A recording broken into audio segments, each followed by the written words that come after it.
சென்னை பிருந்தாவனம். பெயரில் மட்டுமே பூத்து குலுங்கும் வனத்தின் சுகந்தம் இருந்தது. ஆனால் அது அங்கிருப்பவர்களின் மனநிலையை பொறுத்தவரை பாலைவனமாக இருந்தது.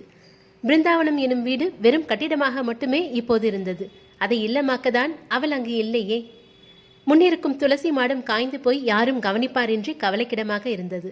வீட்டிற்குள் நுழைந்தால் முன்னறையே பல 100 பேர் அமரக்கூடிய வகையில் விஸ்தாரமாக இருந்தது. நிச்சயம் அது ஒரு மாளிகைதான். முன்னறையை தாண்டி வலப்பக்கம் சென்றால் ஒரு பூஜை அறை. பூட்டி கிடக்கும் அந்த அறையை பார்த்தாலே புரிகிறது அங்கு பூஜைகள் எதுவும் நடப்பதில்லை என்று. பூஜை அறையை தாண்டி சென்றால் மேல் தளத்திற்கு செல்ல படிக்கட்டுகள். அதில் ஏறி மேல் தளத்திற்கு சென்றால் தரைத்தளத்தைப் போலவே பல அறைகளை கொண்டு விஸ்தாரமாக இருந்தது. அதில் ஒரு அறைக்குள் தான் இருந்தான் நம் நாயகன் அக்ஷய். இன்று அவனது 4வது திருமண நாள். அவன் மனைவி தாரிகா இதை கொண்டாடுவதற்காக பல ஏற்பாடுகளை செய்து கொண்டிருக்கிறாள். வருடா வருடம் இந்த நாளை பெரிய பண்டிகை போல் அத்தனை ஆர்ப்பாட்டத்துடன் கொண்டாடுவாள். ஆனால் அக்ஷய் இதில் என்றுமே மகிழ்ந்ததே கிடையாது.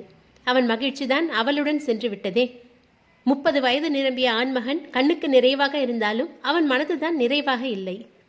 இந்த வாழ்க்கை அவன் தேர்ந்தெடுத்ததுதான். நியாயமாய் அவன் மகிழ்ச்சியாய் இருந்திருக்க வேண்டும். ஆனால் அவன் மனம் முழுவதும் வெறுமை மட்டுமே இப்போது. அவன் கண்கள் அவன் தாய் பிருந்தாவின் புகைப்படத்தையே ஏக்கத்துடன் பார்த்தது. சட்டத்துக்குள் சிரித்து கொண்டிருக்கும் அவர், என்னாச்சு என் செல்ல கண்ணனுக்கு என்று வாஞ்சியுடன் கேட்பது போலவே இருந்தது. அவன் சோகம், கவலை, துக்கம் அனைத்தையும் சட்டத்துக்குள் அடங்கியிருக்கும் தாயிடம்தான் பகிர்ந்து கொள்வான். அவர் முகம் பார்த்தாலே போதும், பெரிதாய் நிம்மதி அவன் நெஞ்சை ஆட்கொள்ளும். தாயின் முகத்தை தன் ஒற்றை கை கொண்டு வருடியவாறே, ஏம்மா உங்க செல்ல கண்ணனை விட்டுட்டு போயிட்டீங்க, ஐ நீட் யூ பேட்லிம்மா. கண்கள் நீரால் நனைந்தாலும் கண்ணீரை வெளியிடாமல் அணை கட்டி கொண்டான். அவரின் புகைப்படத்தின் மேலே தலையை சாய்த்து கொண்டவன் தனக்கான ஆறுதலை அவரிடம் தேடினான் போலும். அதே நேரம் கோயம்புத்தூரில், அச்சுக்கண்ணா ஏண்டா என்னை விட்டுட்டு போயிட்ட, ஐ நீட் யூ பேட்லிடா. அக்ஷயின் புகைப்படத்தின் மேல் சாய்ந்து கொண்டு கண்ணீர் சிந்தி கொண்டிருந்தாள் அக்ஷரா. மனம் கவரும் புன்னகையுடன் புகைப்படமாய் அவள் முன் இருந்தான் அக்ஷய். நீ இல்லாம என்னால முடியலடா. 4 வருஷமா எதுக்காக எனக்கு இந்த தண்டனை கொடுக்குற அச்சுக்கண்ணா? உன் அக்ஷரா பாவம் இல்லையா? அவனின் நிழல் இடத்தில் நியாயம் கேட்டாள் பேதை பெண். அக்ஷரா நேரமாச்சு வா. அவளை அழைத்து செல்ல வந்த அவளின் அன்னை அபிராமி. மா என்னால முடியலம்மா என்ற கதறலுடன் அவர் மேல் சாய்ந்தவள், அக்ஷய் இல்லாம நான் எப்படிமா? இது அக்ஷய்க்கு செய்யற துரோகம் இல்லையா? அக்ஷரா லூசு மாதிரி உளராத. அக்ஷய்க்கு கல்யாணம் ஆயிடுச்சு. அவனுக்கு அவன் பொண்டாட்டி இருக்கா. நீ இனியும் அவனை நினச்சிக்கிட்டு இருக்கிறதுல எந்த அர்த்தமும் இல்லை. நீ இப்படியே அவனை நினச்சிக்கிட்டு உனக்கு ஒரு வாழ்க்கையை அமைச்சிக்காமல் இருக்கிறது தான் அவனுக்கு நீ செய்கிற துரோகம். மகளை அதட்டியவர் அழுதிருந்த அவள் விழிகளை துடைத்து விட்டு, இனி உன் வாழ்க்கையில் அக்ஷயன்ற அத்தியாயம் முடிஞ்சு போச்சு. கீழே உன்னோட எதிர்காலம் காத்துட்ருக்கு. இறந்த காலத்தையே நினச்சிட்டு உன்னுடைய நிகழ்காலத்தை தொலைச்சிடாத. போய் முகம் கழுவிட்டு வா என்று அவளை குளிய அறையில் தள்ளியவர் அக்ஷயின் புகைப்படத்தை அந்த அறையிலிருந்து கழட்டி வேலையாளிடம் கொடுத்து ஸ்டோர் ரூமில் போடச் சொன்னார். இனியோ என் பொண்ணுக்கு நீ தேவையில்லை அக்ஷய் என்ற நினைவோடு அக்ஷராவை அழைத்து கொண்டு அவர் கீழே வர அங்கு அனைவரும் அவர்களுக்காய் காத்திருந்தனர். பொண்ணு வந்தாச்சு பாருங்க, யாரோ ஒருவர் குரல் கொடுக்க திரும்பி பார்த்தவர்கள் அனைவரும் அவளின் தெய்வீக அழகில் ஒரு நிமிடம் அசந்துதான் போனார்கள். சிவப்பு நிற பட்டுப்புடவையில் பொன் நகைகள் அணிந்து பூச்சூடி மை விழிகளுக்கு அஞ்சனம் தீட்டி கை வளையல் சரசரக்க புன்னகையை மட்டும் அணியாமல் அவளுக்குரிய நாற்காலியில் அமர்ந்திருந்தாள் அக்ஷரா. ஐயரே லக்ன பத்திரிகை வாசிங்க. நிகழும் மங்களகரமான விகாரி வருடம் ஐப்பசி மாதம் 3ஆம் தேதி வெள்ளிக்கிழமை திதியும் சுவாதி நட்சத்திரமும் சித்தயோகமும் கூடிய சுபயோக சுபதினத்தில் காலை 7:30 மணிக்கு மேல் 9:30 மணிக்குள் சுபவேளையில் தெய்வ திரு ராஜையா ரத்தினம் அம்மாள் அவர்களின் பேரனும் திரு பத்ரிநாத் வசந்தி அவர்களின் குமாரனுமான திருநிறை செல்வன் ஆரியனுக்கும் தெய்வ திரு அப்பாதுரை சுந்தரவல்லி அவர்களின் பேத்தியும் திரு துளசிராமன் அபிராமி அவர்களின் குமாரத்தியுமான திருநிறை செல்வி அக்ஷராவுக்கும் திருமணம் செய்ய 2 வீட்டு பெரியவர்களால் நிச்சயிக்கப்படுகிறது. தட்டை மாற்றிக்கோங்க. ஐயர் குரல் கொடுக்க 2 வீட்டு பெரியவர்களும் தாம்பூலம் மாற்றிக்கொண்டனர். ஆரியன் இந்த மோதிரத்தை மருமக கையில் போட்டு விடுப்பா. அக்ஷரா கையை நீட்டு, மாப்பிள்ளை மோதிரம் போடட்டும். வேண்டுமென்றே கைகளை இறுக்க மூடிக்கொண்டு அவள் நிற்க, அதற்கெல்லாம் அசராதவனாய் அவள் கையை தானே பற்றி இழுத்து இறுக்க மூடியிருந்த விரல்களுக்கு முத்தமிட அதிர்ச்சியில் கைகளை விரித்தாள் அக்ஷரா. சூழ இருந்தோர் அவர்களை கேலி செய்ய சிறிதும் கண்டு கொள்ளாமல் அவள் விரல் பற்றி மோதிரம் அணிவித்தான் ஆரியன். பெற்றோரின் வற்புறுத்தலால் அவன் விரலில் அவளும் வேறு வழி இல்லாமல் மோதிரமிட நிச்சயதார்த்த விழா இனிதே நடந்தது. அவள் கையில் இருந்த மோதிரத்தை பார்க்க பார்க்க பற்றி கொண்டு வந்தது அக்ஷராவுக்கு. இவனால், இந்த ஆரியனால் தான் அவளுக்கும் அக்ஷய்க்கும் பிரிவென்பதே வந்தது. அவன் சொன்ன மாதிரியே என்னையும் அக்ஷயையும் பிரிச்சுட்டான். உன்னை சும்மா விடமாட்டேன் ஆரியன் என்று நினைத்தவளின் பார்வை தன் அருகில் நின்று தன் பெற்றவர்களிடம் புன்னகை முகமாய் பேசியவனை கோபத்தீயால் சுட்டு பொசுக்கியது. அம்மு, நீ கண்டிப்பா அந்த வரவேற்புக்கு போயே ஆகணுமாடா? மா, தியா என் பெஸ்ட் ஃப்ரெண்ட், அவள் கல்யாணத்துக்கு என்னால் போக முடியல, வரவேற்புக்கும் போகலைன்னா அவள் கோச்சுப்பாம்மா. அதுக்கு இல்லைடா, உனக்கு இப்போ கல்யாணம் நிச்சயம் இருக்க நேரத்தில் தனியாக அவ்வளோ தூரம் போகணுமான்னு தான். என் கையில் புதுசாக குடி வந்திருக்க இந்த மோதிரத்தால் என்னை மாற்ற முடியாதுமா. நான் வரவேற்புக்கு போக தான் போகிறேன். மாப்பிள்ளை கிட்ட சொல்லிட்டியா அம்மு? அன்னையை முறைத்தவள், என் ஃப்ரெண்டு கல்யாணத்துக்கு போகிறதுக்கு நான் எதுக்கு அவனை கேட்கணும்? அவன் இவன் என்ன மரியாதை இல்லாத பேச்சு அம்மு. உன் வாழ்க்கையில் நடக்கிற நல்லது கெட்டதுக்கு அவருக்கும் பங்கு உண்டு, அதை ஞாபகம் வச்சுக்கோ. எனக்கு நல்லா ஞாபகம் இருக்குமா, என் வாழ்க்கையில் நடக்கிற கெட்டது எல்லாத்துக்கும் அவனுக்கு சாரி அவருக்கு மட்டும்தான் பெரிய பங்கு உண்டுன்னு. இதற்கு மேல் பேசினால் அவள் கோபப்படுவாள் என்று அமைதியாக இருந்து விட்டார் அபிராமி. சென்னை, அக்ஷயின் வீடு. நம்ம கண்டிப்பாக அந்த வரவேற்புக்கு போகணுமா அக்ஷய்? அவன் கழுத்தில் மாலையாய் தொங்கிக் கொண்டு தாரிகா கேட்க தன்னிடமிருந்து அவளை விலக்கியவன், அவினாஷ் என் நண்பன், அவன் வாழ்க்கையில் நடக்கிற சந்தோஷமான நிகழ்ச்சிக்கு நான் போகாமல் இருக்க முடியுமா? நான் கண்டிப்பாக போக தான் போகிறேன். நீ வேணும்னா வீட்டில் இரு தாரிகா. நோ பேபி, நானும் உன் கூட வரேன். நம்ம ஜோடியாக போனால் அவங்க நண்பன் இன்னும் சந்தோஷப்படுவார்ல. வாய் ஒரு காரணத்தை சொன்னாலும் மனமோ அவனை தனியே அனுப்ப விரும்பாமல் தான் அவளும் செல்கிறாள் என்பதை அறிந்தே இருந்தது. டெல்லி, அவினாஷின் வரவேற்பு. இதய வடிவில் மேடை அமைக்கப்பட்டு அதன் நடுவில் பிங்க் நிற லெஹங்கா அணிந்து ஆராத்யாவும் ப்ளூ நிற கோட் சூட் அணிந்து அவினாஷும் நின்றிருந்தனர். அவர்களின் திருமண வரவேற்பு பிரம்மாண்டமாக நடைபெற்று கொண்டிருந்தது. பாலிவுட் முன்னணி நட்சத்திரங்கள் பலரும் கலந்து கொண்டு மணமக்களை வாழ்த்திய வண்ணம் இருந்தனர். பிரபல பின்னணி பாடகனான அவினாஷ் திருமண வரவேற்பால் டெல்லியே திருவிழா கோலம் பூண்டது. பையா, இங்கே பாருங்க யார் வந்திருக்காங்கன்னு. ஹே அக்ஷய், கம் கம். எங்கே நீ வரமாட்டியோன்னு நினச்சேன். என் பெஸ்ட் ஃப்ரெண்டு கல்யாணத்துக்கு நான் வராமல் இருப்பேனா? ஆனால் நம்ம கல்யாணத்துக்கு உன் ஃப்ரெண்டு வரல போல இருக்கே பேபி என்று குழைந்தாள் தாரிகா. அவளை கண்டு எரிச்சல் வந்தாலும் அதை முகத்தில் காட்டாமல், அப்போ நான் யூகே போயிருந்தேன் ஒரு இம்பார்ட்டன்ட் கான்ட்ராக்டுக்காக, அதான் வரல Tarika. Hey Avinash, I know you man. நான் உங்ககிட்ட விளக்கம் கேட்டேனா? எதுக்கு உன் எனர்ஜியை வேஸ்ட் பண்ணுற? அக்ஷயின் பதிலில் முகம் கருத்து போனால் தாரிகா. சிஸ்டர், என் ஃப்ரெண்டு பற்றி நானே பெருமையாக சொல்லக்கூடாது. ரொம்ப நல்லவன் இல்லைனாலும் அவனுக்கு பிடிச்சவங்களுக்காக உயிரையும் கொடுப்பான். அவனை பார்த்து மென்மையாக புன்னகைத்த ஆராத்யா அவினாஷின் கைகளை பிடித்து கொண்டே, இவர் இப்படி இருக்கும்போதே என்னால் சமாளிக்க முடியல, இதில் நல்லவராக இருந்தால் நாடு தாங்காது. குறும்பாக கண்சமிட்ட அவினாஷ் அவளை போலியாய் முறைக்க அகிலேஷ் அக்ஷய் வாய் விட்டு சிரிக்க அழகிய தருணம் புகைப்படமாய் எடுக்கப்பட்டது. மேலும் சில நேரம் பேசிவிட்டு அக்ஷய் கீழிறங்கி செல்ல அதுவரை தாரிகா அக்ஷயை ஒட்டி நின்றாலே தவிர இருவரையும் வாழ்த்தவில்லை.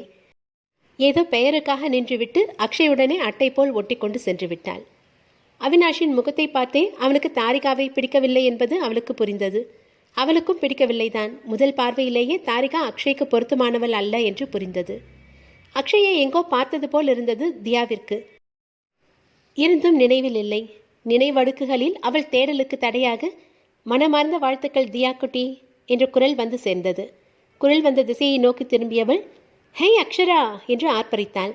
அவளை கட்டிக்கொண்ட அக்ஷரா, சோ கியூட் டார்லிங், அழகில் அல்றப்போ என்று கன்னத்தில் முத்தம் வைக்க அவினாஷ் அவளை முறைத்தான். ஹலோ ப்ரோ, நோ முறைச்சிஃபையிங். நீங்கள் வர்றதுக்கு முன்னாடியே நான் இப்படி தான் என் டார்லிங்க்கு கிஸ் கொடுப்பேன், உங்களால் மாற்ற முடியாது. அப்படியா? அப்போ நானும் கொடுப்பேன் என்று தியாவின் மறு கன்னத்தில் அவினாஷ் முத்தமிட ஆராத்யா வெட்கத்தில் சிலிர்த்தாள். அனைவரும் ஹே என்று கைத்தட்டி ஆர்ப்பரிக்க அக்ஷய் மட்டும் மேடையில் நின்றிருந்த அக்ஷராவையே இமைக்காமல் பார்த்திருந்தான். நீண்ட 4 வருடங்கள் கழித்து அவளை பார்க்கிறான். குழந்தைத்தனம் மறைந்து தெளிவு பிறந்திருந்தது அவள் முகத்தில். அவள் எப்படி இருந்தாலும் அவள் அவனின் உயிர்தான். தன்னை மறந்து அவளை பார்த்து கண்களில் நிரப்பிக் கொண்டான் அக்ஷய். அவன் பார்வை போன திசையை தானும் தொடர்ந்த தாரிகாவின் கண்கள் அக்ஷராவை கண்டு அதிர்ந்தது. இவ எங்க இங்க? இது நமக்கு ஆபத்தாச்சே. எப்படியாவது இங்கே 2 பேரையும் பேச விடாமல் இங்கிருந்து அக்ஷயை கூட்டிகிட்டு கிளம்பிடணும் மனதில் நினைத்தவள் தன் நடிப்பை தொடங்கினாள். திரும்பி அக்ஷயை பார்த்தவள், பேபி எனக்கு கொஞ்சம் டயர்டாக இருக்குது, ஷெல் வி மூவ்? அவனுக்குமே அங்கிருந்து அக்ஷரா அவனை பார்ப்பதற்குள் கிளம்ப வேண்டும் என்றிருந்தது. அவனை பார்த்தால் நிச்சயம் அக்ஷரா அமைதியாக இருக்க மாட்டாள், வந்து பேசுவாள். அதுவும் தாரிகா அருகில் இருக்கும்போது நிச்சயம் பெரிய பிரச்சனையாகிவிடும். ஆகவே கிளம்பிவிட முடிவு செய்தவன் மீண்டும் ஒருமுறை அவளை கண்களில் நிரப்பிக்கொண்டு, நான் அவினாஷ் கிட்ட சொல்லிட்டு வரேன் தாரிகா என்று எழுந்தான். அக்ஷரா தியாவிடம் பேசிக் கொண்டிருந்ததால் அவள் கவனம் திரும்பும் முன் அவினாஷிடம் சொல்லிவிட்டு செல்லலாம், அவளை அங்கிருந்து ஒருமுறை பார்க்கலாம் என்ற உள்மன ஆசையை நிறைவேற்ற எண்ணி அவன் சொல்ல, நோனோ பேபி, என்னை விட்டு போகாத, தலை சுத்துற மாதிரி இருக்கு. போலியாய் அவன் தோள் மீது சாய்ந்து தாரிகா எத்தனுக்கு எத்தனாய் அவள் இருக்க ஒரு கையால் அவளை அணைத்தவன் கீழிருந்தவாறே அவினாஷை நோக்கி தலையசைத்து தான் கிளம்புவதாக சைகை செய்தான். அந்நேரம் அக்ஷராவும் அவனை தான் பார்த்து கொண்டிருந்தாள். தாரிகாவை வெறுப்புடன் பார்த்த அவினாஷ் அக்ஷயை நோக்கி சரி என்பதைப் போல் தலையசைத்து திரும்பிக் கொண்டான். நண்பனின் கோபம் புரிந்தாலும் அவனை சமாதானப்படுத்த இது நேரமில்லை என்பதால் அக்ஷய் அவன் மனைவி தாரிகாவுடன் கிளம்பினான். அக்ஷரா அக்ஷயை பார்த்தவுடன் தான் தியாவிற்கு அவனை எங்கே பார்த்தோம் என்பது நினைவுக்கு வந்தது. அக்ஷராவோ இன்னதென்று புரியாத உணர்வினால் தாக்கப்பட்டிருந்தாள். அவன் அக்ஷயை எத்தனை வருடங்கள் பின்பு பார்க்கிறாள். கண்ணிமைக்காமல் அவனையே பார்க்க, தியா அதிர்ந்து அக்ஷராவை பார்க்க, அதற்குள் தன்னை சுதாரித்த அக்ஷரா அவளை பார்த்து கண்ணடித்து, டார்லிங், நான் இப்போ அவனை ஃபாலோ பண்ணியே ஆகணும். 4 வருஷமாக ஆட்டம் காட்டுறான். இன்னைக்கு அவனை விட மாட்டேன். இன்னொரு நாள் உன்னை மீட் பண்ணுறேன், பாய் என்று அவள் கன்னத்தில் மீண்டும் முத்தமிட்டு சிட்டாய் பறந்து விட்டாள். இனியாவது அக்ஷரா வாழ்க்கை நல்லபடியாய் அமைய வேண்டும் என்று வேண்டிக் கொண்டாள் தியா. மிஸ்டர் அக்ஷய். பார்க்கிங்கில் தன் கார் அருகே நின்றிருந்த அக்ஷயை அக்ஷரா அழைக்க, அவள் குரல் கேட்டு இரும்பென இறுகிய உடலை திருப்பாமல் அப்படியே நின்றிருந்தான். நீ திரும்ப வேணாம், நான் சொல்கிறத மட்டும் கேளு போதும். நான் திரும்பி வந்திருக்கேன் உனக்காக. இந்த தடவை யாருக்காகவும் உன்னை விட்டு கொடுக்கறதா இல்லை என்று தாரிகாவை பார்த்து கூறியவள், Akshara's countdown starts mister Akshay. உன்னை சீக்கிரமே என்கிட்ட வர வைப்பேன். ரெடியா இரு பப்ளி பாய். ஏய், மைண்ட் யுவர் வேர்ட்ஸ். எவ்வளோ தைரியம் இருந்தால் என் ஹஸ்பண்ட் கிட்ட எப்படி பேசுவேன்? தார்குச்சி தாரிகா, அவன் எப்போவுமே என்னோட அக்ஷய் மட்டும்தான். அதை ஞாபகத்தில் வச்சுக்கோ. I kill you Akshara. நீ சொல்லுவேன், நான் செய்வேன். உன்னை கொண்டுட்டு அவனுக்கு நான் வாழ்க்கை கொடுப்பேன். அமைதியாக அவன் வாழ்க்கையிலேருந்து விலகிடு, இல்லை விலக வைப்பேன். அண்டர்ஸ்டாண்ட் என்று அவள் முகத்தின் முன்னால் சொடுக்கிட்டவள், யூ பெட்டர் அண்டர்ஸ்டாண்ட் என்று ஒரு விரல் நீட்டி எச்சரித்து அங்கிருந்து சென்றாள். உன்னால் அக்ஷயை என்கிட்டருந்து பிரிக்க முடியாது அக்ஷரா, மனதில் வன்மமாக நினைத்து கொண்டாள் தாரிகா. அக்ஷராவின் வார்த்தைகள் அக்ஷயின் மனதில் குளிர் பனியாய் இறங்கி பின் கோப நெருப்பால் ஆவியானது. என்னை வேணான்னு விட்டு போன நீ இனி எனக்கு வேணாம் அக்ஷரா. உறுதியாய் உரைத்தவன் தாரிகாவுடன் அங்கிருந்து சென்றான். அக்ஷயின் வீடு. அவினாஷின் வரவேற்புக்கு சென்று வந்ததிலிருந்து தாரிகா அவளாகவே இல்லை. எவ்வளோ தைரியம் அந்த அக்ஷராவுக்கு! என்கிட்டயே சவால் விட்டுட்டு போறா. ஏய் அக்ஷரா, உன்னை சும்மா விட மாட்டேன்டி. வெறுப்பாய் மொழிந்தவள் தன் கைபேசியை எடுத்து அவனை அழைத்தாள். நீண்ட நேரம் சென்ற பிறகே அந்த பக்கம் அழைப்பு எடுக்கப்பட, அப்படி என்ன வெட்டி முறிக்கிற? என் ஃபோன் கால் வந்தால் கூட அட்டன் பண்ணாம?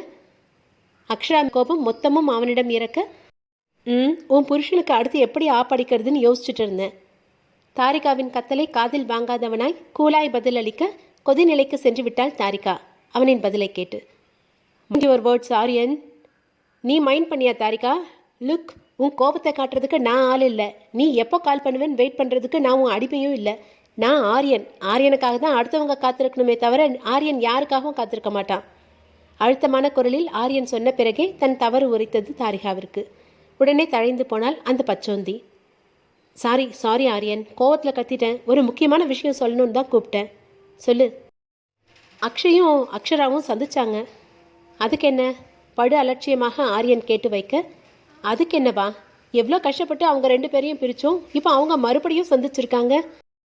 அவங்க பழையபடி ஒன்றா சேர்ந்துட்டாங்கன்னா நம்ம போட்ட திட்டம் எல்லாம் வீணாயிடும்னு கவலையில் நான் இருக்கேன். நீ இன்னும் இவ்வளோ சாதாரணமாக பேசுகிற? பின்ன என்ன பண்ண சொல்கிற? நடந்த விஷயத்தை யாராலையும் மாற்ற முடியாது. ஆனால் நடக்க போகிறத மாற்றலாம். அவங்க சந்திச்சுருந்தா என்ன? இனிமேல் 2 பேரும் சந்திக்க முடியாதபடி செய்யணும். அதை விட்டுட்டு உன்னை மாதிரி புலம்ப சொல்கிறியா? இப்போ என்ன பண்ணணும்னு சொல்கிற ஆரியன்? சொல்லிட்டு செஞ்சால் அதில் என்ன சுவாரஸ்யம் இருக்க போகுது? நான் செய்யும்போது தெரிஞ்சுக்கோ என்றவன் அழைப்பை துண்டித்து விட, என் நேரம் இவன்கிட்டலாம் கெஞ்சிட்டு இருக்க வேண்டியிருக்கு. இந்த அக்ஷய் மட்டும் முதல்லையே என்ன லவ் பண்ணியிருந்தா நான் ஏன் இந்த வில்லி வேலையெல்லாம் பார்க்க போகிறேன்? எப்படியோ இந்த அக்ஷயை விட்டு போனால் போதும். இந்த தாரிகாவிற்கு யார் தான் சொல்வது, காதல் என்பது தானாய் வர வேண்டுமே தவிர வலுக்கட்டாயமாக வர வைக்க முடியாதென்று? ஆரியனின் வீடு. ஏன் அக்ஷரா நீ மறுபடியும் அக்ஷயை தேடி போன? நான் இருக்கும்போது நீ ஏன் அவன்கிட்ட போகணும்? 4 வருஷம் உங்களை பிரித்து வச்ச எனக்கு வாழ்நாள் பூரா பிரிக்க தெரியாதா? அமைதியாக இருந்த என்ன மறுபடியும் சீண்டி விட்டுட்ட. விளைவுகளை அனுபவிக்க தயாராக இரு. அக்ஷராவின் புகைப்படத்தை பார்த்து சொன்னவன் அடுத்து செய்ய வேண்டியவர்களை மனதில் திட்டமிட்டு கொண்டிருந்தான். தன் கையில் இருந்த கடிதத்தையே கண்ணிமைக்காமல் பார்த்து கொண்டிருந்தாள் அக்ஷரா. அக்ஷயின் விளம்பர நிறுவனத்தில் அவனின் பிஏவாக அவள் தேர்ந்தெடுக்கப்பட்டதற்கான கடிதம் அது. உவகையுடன் அதை அவள் பார்த்து கொண்டிருந்த வேளை அவள் அரைக்கதவு படீரென்ற சத்தத்துடன் திறந்து கொண்டது. அக்ஷராவை அதிர வைக்கவே அதிரடியாய் உள்ளே நுழைந்தான் ஆரியன். ஏய், நீ எதுக்காக என் அறைக்கு வந்திருக்க? அவள் கேள்விக்கு பதில் சொல்லாமல் அவள் கையில் இருக்கும் கடிதத்தை கண்ணை சுருக்கி பார்த்தவன் எதுவும் சொல்லாமல் அவளின் மறு கையில் வைத்தான் அந்த அழைப்பிதழை. அது அவர்களின் திருமண அழைப்பிதழ். சரியாக 1 மாதத்தில். உச்சக்கட்ட கோபத்துடன் ஆரியனை முறைத்தாள் அக்ஷரா. 3 மாதத்திற்கு பிறகு நடக்க இருந்த திருமணத்தை ஒரே மாதத்தில் மாற்றி அமைத்த ஆரியனின் அடாவடி தனத்தால். எதுக்கு இப்படி பண்ற ஆரியன்? கல்யாணம் எதுக்கு பண்ணுவாங்க பேபி? உன்னை எனக்கு சொந்தமானவளா மாத்துதான். பல்லை நரநரவென்று கடித்தவள், எதுக்காக கல்யாணத்தை 1 மாசத்துல வச்சிருக்க? எவ்வளவு நாள் தான் கனவுலையே உன் கூட வாழறது? அதுதான் உன் கனவு கடைசி வரைக்கும் கனவாவே தான் இருக்க போகுது ஆரியன். நான் உனக்கு கிடைக்க மாட்டேன். அழுத்தம் திருத்தமாக அவள் சொல்ல அவள் தாடியை இறுக்கி பிடித்தவன், நீ எனக்கு தான், எனக்கு மட்டும்தான். உன்னை அடையறதுக்காக நான் எந்த எல்லைக்கு வேணாலும் போவேன் அக்ஷரா. நீ தப்புக்கு மேலே தப்பு பண்ற ஆரியன். தப்பை எப்படி சரியாக்குறதுன்னு எனக்கு தெரியும். நீ என்ன பண்ற? சென்னைக்கு போகிறத விட்டுட்டு எப்படி ஆரியனோட அக்ஷராவா மாறுறதுன்னு யோசி. அப்போ பயந்துட்டல்ல? நான் எதுக்கு பயப்படணும்? எங்க நானும் அக்ஷயும் ஒன்றா சேர்ந்துருவோன்னு பயந்து தானே அவசரமாக கல்யாணம் ஏற்பாடு பண்ணினேன். வாவ், சூப்பராக கெஸ் பண்ணிட்டேன். ஆனால் ஒரே ஒரு கரெக்ஷன். பயந்து தான் அவசரமாக கல்யாணத்தை வச்சேன். ஆனால் அது நீயும் அக்ஷயும் ஒன்றா சேர்ந்துருவீங்கன்னு இல்லை. அக்ஷய் கூட மறுபடியும் சேர முடியாத துக்கத்தில் எங்கே நீ தவறான முடிவு எடுத்துருவியோன்ற பயத்தில். நான் ஒன்றும் அவ்வளவு கோழை இல்லை ஆரியன். அப்புறம் இந்த தடவை நானும் அக்ஷயம் சேர்றதை யாராலையும் தடுக்க முடியாது. அவனுக்கு கல்யாணம் ஆயிடுச்சு அக்ஷரா. ஆனால் அவன் சந்தோஷமா இல்லையே. அவன் அவ கூட சந்தோஷமாக வாழ்ந்திருந்தா நான் ஒதுங்கி இருப்பேன். ஆனால் அவன் சந்தோஷமா இல்லை. அவனுக்கு என்னால் தான் சந்தோஷம் கொடுக்க முடியும். அக்ஷய் சொன்னானா அவன் சந்தோஷமா இல்லைன்னு? ஒரு பார்வை போதும் அவன் சந்தோஷமா இருக்கானா இல்லையான்னு நான் தெரிஞ்சுக்கிறதுக்கு. அவன் பார்வையில் இருக்கிறது வெறுமை மட்டும்தான். ஓ, அதனால மேடம் அவருக்கு வாழ்க்கை கொடுக்குறேன்னு கிளம்பிட்டீங்க அப்படித்தானே? அப்படியே தான். சரி, அப்போ நீ கிளம்பு சென்னைக்கு. அவள் அவனை நம்பாமல் பார்க்க, உன் கூட நானும் வருவேன். என் கூட தான் நீ தங்க போற. அதானே பார்த்தேன், நீயாவது மாறுறதாவது என்ற பார்வை பார்த்தால் அக்ஷரா. நான் ஒன்றும் ரொம்ப நல்லவன் இல்லை பேபி. நம்ம கல்யாணத்துக்கு 1 மாதம் இருக்குது. முடிஞ்சா அந்த 1 மாதத்துக்குள்ளே நீ உன் அக்ஷய் கூட சேர்ந்துரு. இல்லையா இருக்கவே இருக்கான் உனக்காக இந்த ஆரியன். எனக்காக அக்ஷய் இருப்பான், இப்போவும் எப்பவும், உறுதியாய் கூறினாள் அக்ஷரா. அவளை பார்த்து ஒரு நக்கல் புன்னகையை மட்டும் உதிர்த்தான் ஆரியன். வேறொன்றும் பேசவில்லை. இரு வீட்டு பெரியவர்களையும் சமாளித்து அவனுடன் அக்ஷராவை அழைத்து கொண்டு சென்னைக்கு பயணமானான் ஆரியன். சென்னை, அக்ஷயின் அலுவலகம். ஆல் தி பெஸ்ட் பேபி, உன் மிஷன் புட்டுக்கிறதுக்கு அவளை கடுப்பேத்தவென்றே சொன்னான் ஆரியன். போடா லூசு, இந்த அக்ஷரா ஒரு விஷயத்தை நினைச்சா அதை முடிக்காம விட மாட்டான். You better understand. அவளின் அந்த மேனரிசத்தை எப்போதும் போல் ரசித்தவன் மனதினுள் சொல்லிக் கொண்டான். நீ என்ன முயற்சி பண்ணாலும் நான் நினைக்கிறது மட்டும்தான் நடக்கும் அக்ஷரா. அன்னைக்கும் இன்னைக்கும் என்னைக்கும். துள்ளலுடன் அக்ஷயின் அலுவலகத்திற்குள் நுழைந்தாள் அக்ஷரா. அந்த அலுவலகத்தின் ஒவ்வொரு பகுதியையும் காண்கையில் உள்ளம் உவகையில் பொங்கி வழிந்தது அவளுக்கு. பின்னே அவளுக்கு பிடித்த வகையில் அந்த அலுவலகம் இன்டீரியர் செய்யப்பட்டிருந்ததே. மனம் சுகமாய் அக்ஷய்க்கும் அவளுக்குமான நினைவுகளில் பயணித்தது. சரா டார்லிங். அக்ஷய் மிகவும் மகிழ்ச்சியாய் இருக்கும்போதுதான் இத்தகைய அழைப்பு வரும் என்று அறிந்திருந்தவள் உற்சாகமாகவே, சொல்லு அச்சுக்கண்ணா, என்ன விஷயம்? புருவத்தை உயர்த்தி கேட்டாள். என் ட்ரீம் கம்பெனி ஆரம்பிக்கிறதுக்கு லோன் கிடைச்சிருச்சு என்றவன் அவளை தூக்கி சுற்றினான் மகிழ்ச்சியில். வாவ், சூப்பர் அச்சுக்கண்ணா, உன் கனவு ஒரு வழியாக நனவாக போகுது. பிரபல கட்டுமான நிறுவனம் வைத்து நகர் முழுக்க கட்டிடங்களை கட்டி பெயரிட்டி இருக்கும் அக்ஷயின் தந்தை செழியனுக்கு மகன் விளம்பர நிறுவனத்தை தொடங்கி நடத்தப் போவதாக சொன்னபோது அதிருப்தியில் முடியாது என்று மறுக்கவே செய்தார். இவன் விளம்பர நிறுவனம் நடத்தினால் கட்டுமான நிறுவனத்தை யார் பார்த்துக் கொள்வது என்ற கவலை அவருக்கு. அதனாலேயே அவனுக்கு வங்கியில் லோன் கிடைக்காமல் தன் செல்வாக்கு மூலம் தடுத்து வந்தார். இருந்தும் அக்ஷயின் தீவிர முயற்சியினால் அவனுக்கு வங்கி கடன் கிடைத்தது. அச்சுக்கண்ணா, நீ தொடங்க போகிற நிறுவனத்தில் எனக்கு பிஏ போஸ்ட் கொடுக்கணும். கம்பெனிக்கு ஓனர் அம்மாவே நீங்கள் தான் மேடம், உங்களுக்கு எதுக்கு பிஏ போஸ்ட்டு? அவள் தலையில் செல்லமாக கொட்டியவாறே கேட்க, யாருக்கு வேணும் முதலாளி போஸ்ட்டு? அதை நீயே வச்சுக்கோ. உன் பிஏவாக இருந்தால் தான் நான் எப்போவும் உன் கூடவே இருக்க முடியும். வாரத்துக்கு ஒரு நாள் நாம் சந்திச்சுக்கிறதுக்கு பதிலாக தினமும் உன் கூடவே நான் இருக்கலாம்ல. எப்படி என் ஆடியா? பெருமையாய் காலரை தூக்கி விட்டு கொண்டவளை கனிவுடன் பார்த்தான் அக்ஷய். தன்னை விட்டு அவள் பிரியாதிருக்க யோசித்ததைக் கண்டு கண்கள் கலங்கியது அவனுக்கு. அதை அவளுக்கு தெரியாமல் மறைத்து கொண்டவன், என் செல்ல சரா குட்டிக்கு இல்லாத போஸ்டா? இப்போ வா, நாம் இதை செலிப்ரேட் பண்ண டின்னர் போகலாம். மேடம் மேடம், பியூனின் அழைப்பில் நனவுலகம் வந்தாள் அக்ஷரா. சார் வந்துட்டாரு, நீங்கள் உள்ளே போங்க.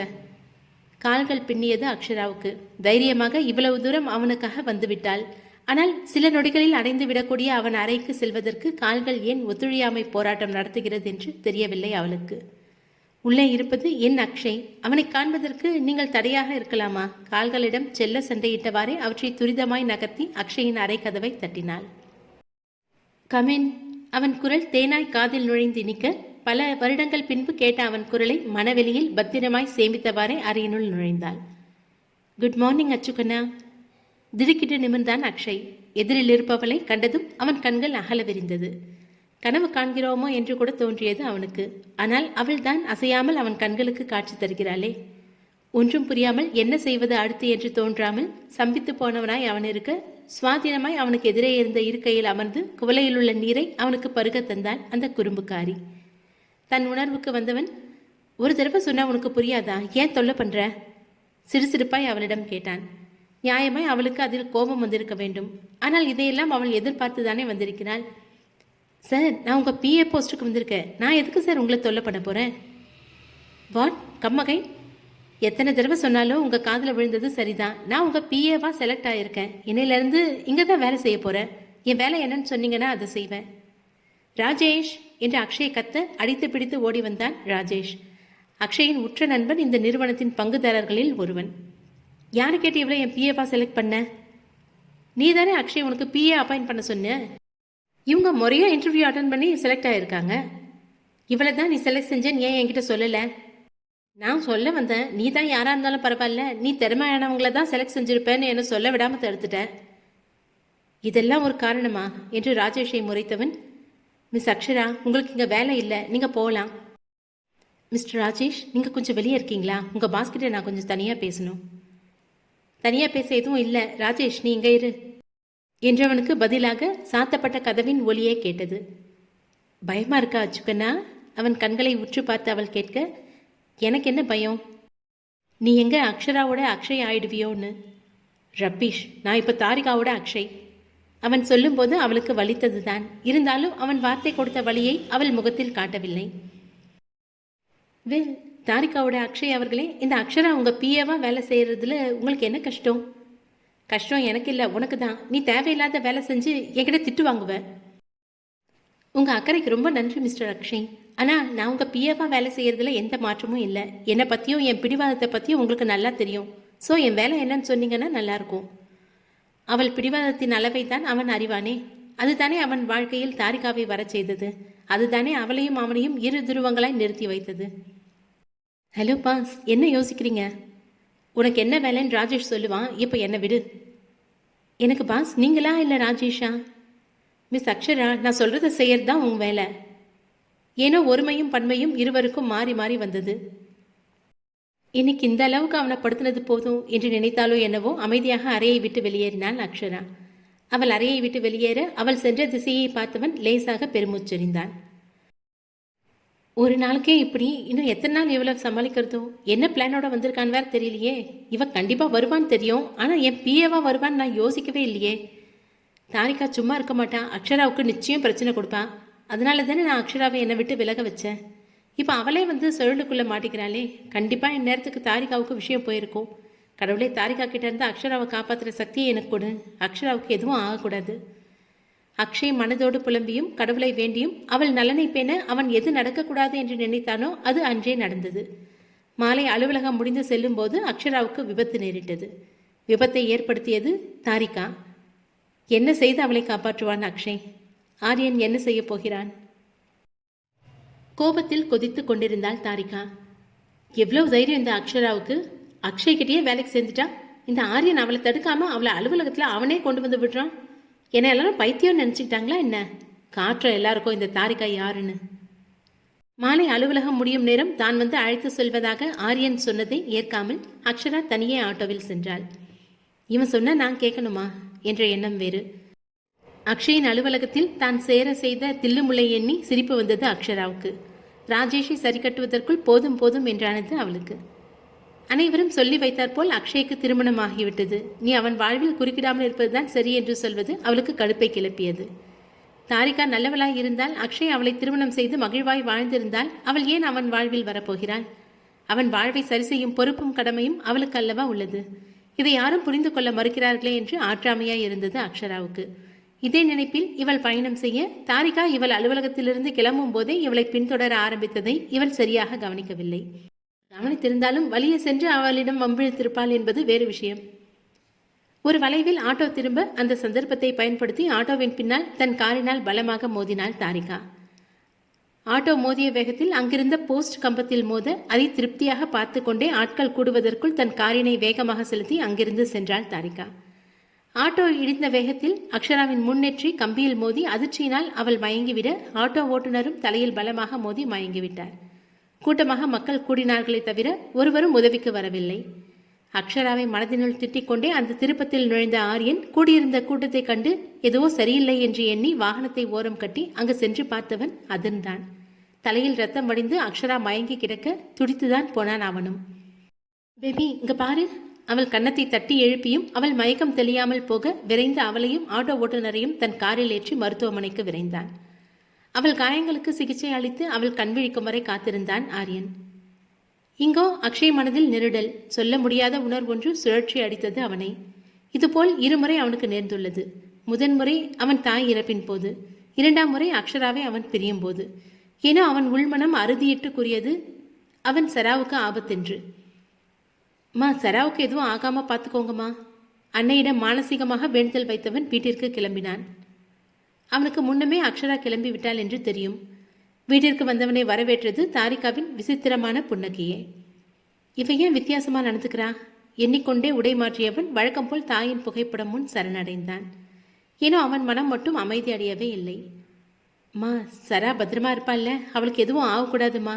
உங்களுக்கு அப்புறம் எனக்குன்னு அவள் மட்டும்தான் இருக்காம்மா. என்னை விட்டு விலகி இருந்தாலும் அவள் இருக்கான்னு ஒரு நினைப்பே தான் என்னை இத்தனை கஷ்டத்துலேயும் வாழ வைக்குது. சரா பாவம்மா, அவளுக்கு நல்லது கெட்டது எதுவும் தெரியாது. அவளை பார்த்துக்கோமா. அன்று இரவு முழுவதும் அன்னையின் படத்தின் முன்பு இருந்து வேண்டுதல் வைத்தபடி இருந்தான். இது தாரிகாவை இன்னுமே வெறுப்பேற்றியது.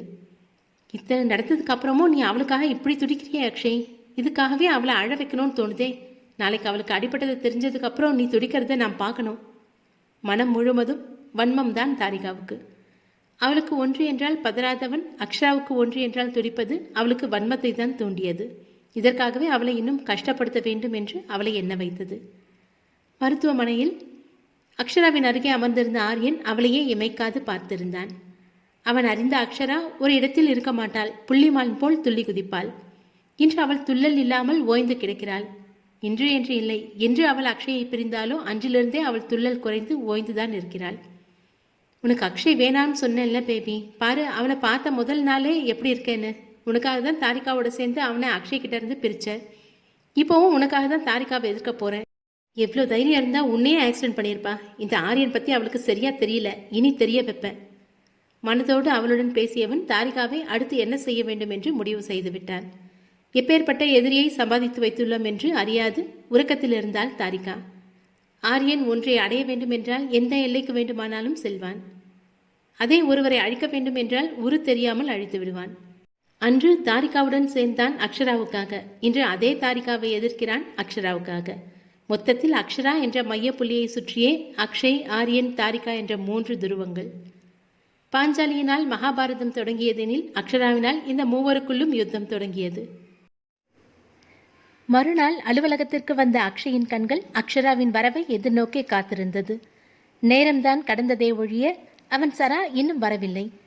ஆனால் அவளுக்கு பதிலாக வந்தான் ஆரியன். அக்ஷய் தன்னை சந்திக்க வந்தவனை புதிராக பார்த்தவாறே, எஸ், எதுக்காக என்னை பார்க்கணும்னு சொன்னீங்க? I am mister Akshara. சற்று திமிராகத்தான் சொன்னான் அதை. வாட்? நீங்கள் சரியாக தான் கேட்டீங்க Akshay. I am mister Akshara. சீக்கிரமே அக்ஷராவை மிஸ்ஸஸ் ஆரியன் ஆக்க போகிறவன். என்ன சொல்கிறான் இவன் என்பது போல் அவனை பார்த்திருந்தான் அக்ஷய். அவனால் வேற எதுவும் சிந்திக்க இயலவில்லை. அவன் சொன்ன மிஸ்டர் அக்ஷரா அவனுள் பெரும் தாக்கத்தை ஏற்படுத்தியிருந்தது. வெல் மிஸ்டர் அக்ஷய், அக்ஷராவுக்கு நேற்று ஒரு சின்ன விபத்து. அவளால் 2 வாரத்துக்கு வேலைக்கு வர முடியாது. அதை சொல்லிட்டு போக தான் வந்தேன். அக்ஷராவுக்கு என்னாச்சு? அவள் இப்போ எப்படி இருக்கா? என்னோட அக்ஷரா ரொம்பவே நல்லா இருக்கா. சீக்கிரம் சரியாயிடுவா. ஆனால் உங்கள் மனைவி தாரிகா தான் இனிமேல் நல்லா இருக்க மாட்டாங்க. தாரிகா என்ன பண்ணா? அக்ஷராவுக்கு விபத்து. நேற்று தாரிகா நடந்து கொண்டது அனைத்தையும் தொடர்பு படுத்தி பார்த்தவனுக்கு ஆரியன் சொல்ல வருவது புரிந்துதான் இருந்தது. அக்ஷராவுக்கு விபத்து ஏற்பட காரணம் உங்கள் மனைவி. இனி அவங்க நல்லா இருக்க மாட்டாங்க. அக்ஷயிடம் உறுதியாய் சொன்னவன் விருட்டென்று அங்கிருந்து கிளம்பினான். வீட்டிற்கு உடனே விரைந்தான் அக்ஷய். தாரிகாவை கொன்றுவிடும் ஆத்திரம் கனன்றது அவனுக்கு. அவள் சராவை கொல்ல துணிந்து விட்டாள் என்பது அவள் மேல் கொலை வெறியை கிளப்பிவிட்டிருந்தது. தாரிகா என்று வீடே அதிரும் அளவுக்கு கத்தினான் அக்ஷய். என்ன என்ற தெனாவட்டு பார்வையோடு வந்து நின்றாள் அவள். எதுக்கு அக்ஷராவை ஆக்சிடென்ட் செஞ்ச? நீ சொன்ன மாதிரி தானே நான் நடக்கிறேன். அப்புறம் எதுக்கு நீ தேவையில்லாமல் அவன் மேலே கையை வச்ச? நான் சொன்ன மாதிரி தான் நீ நடந்த. ஆனால் அக்ஷரா அப்படி நடக்கணும்னு என்ன அவசியம்? அதான் கொஞ்சம் அவளுக்கு பயம் காட்டினேன். உனக்கெல்லாம் அவள் பயப்படுவான்னு நினச்சியா? நக்கலாய் கேட்டான். எனக்கு பயப்பட மாட்டா, ஆனால் இதுக்கு பயப்படுவா தானே என்று ஒரு வீடியோவை அவள் கைபேசியில் ஓடவிட அதை பார்த்து விதிர்த்து போனான் அக்ஷய். என்ன பேபி, புதுசாக உனக்கு வீரெல்லாம் வருது? அக்ஷரா திரும்ப வந்துட்டான்ற தைரியமா?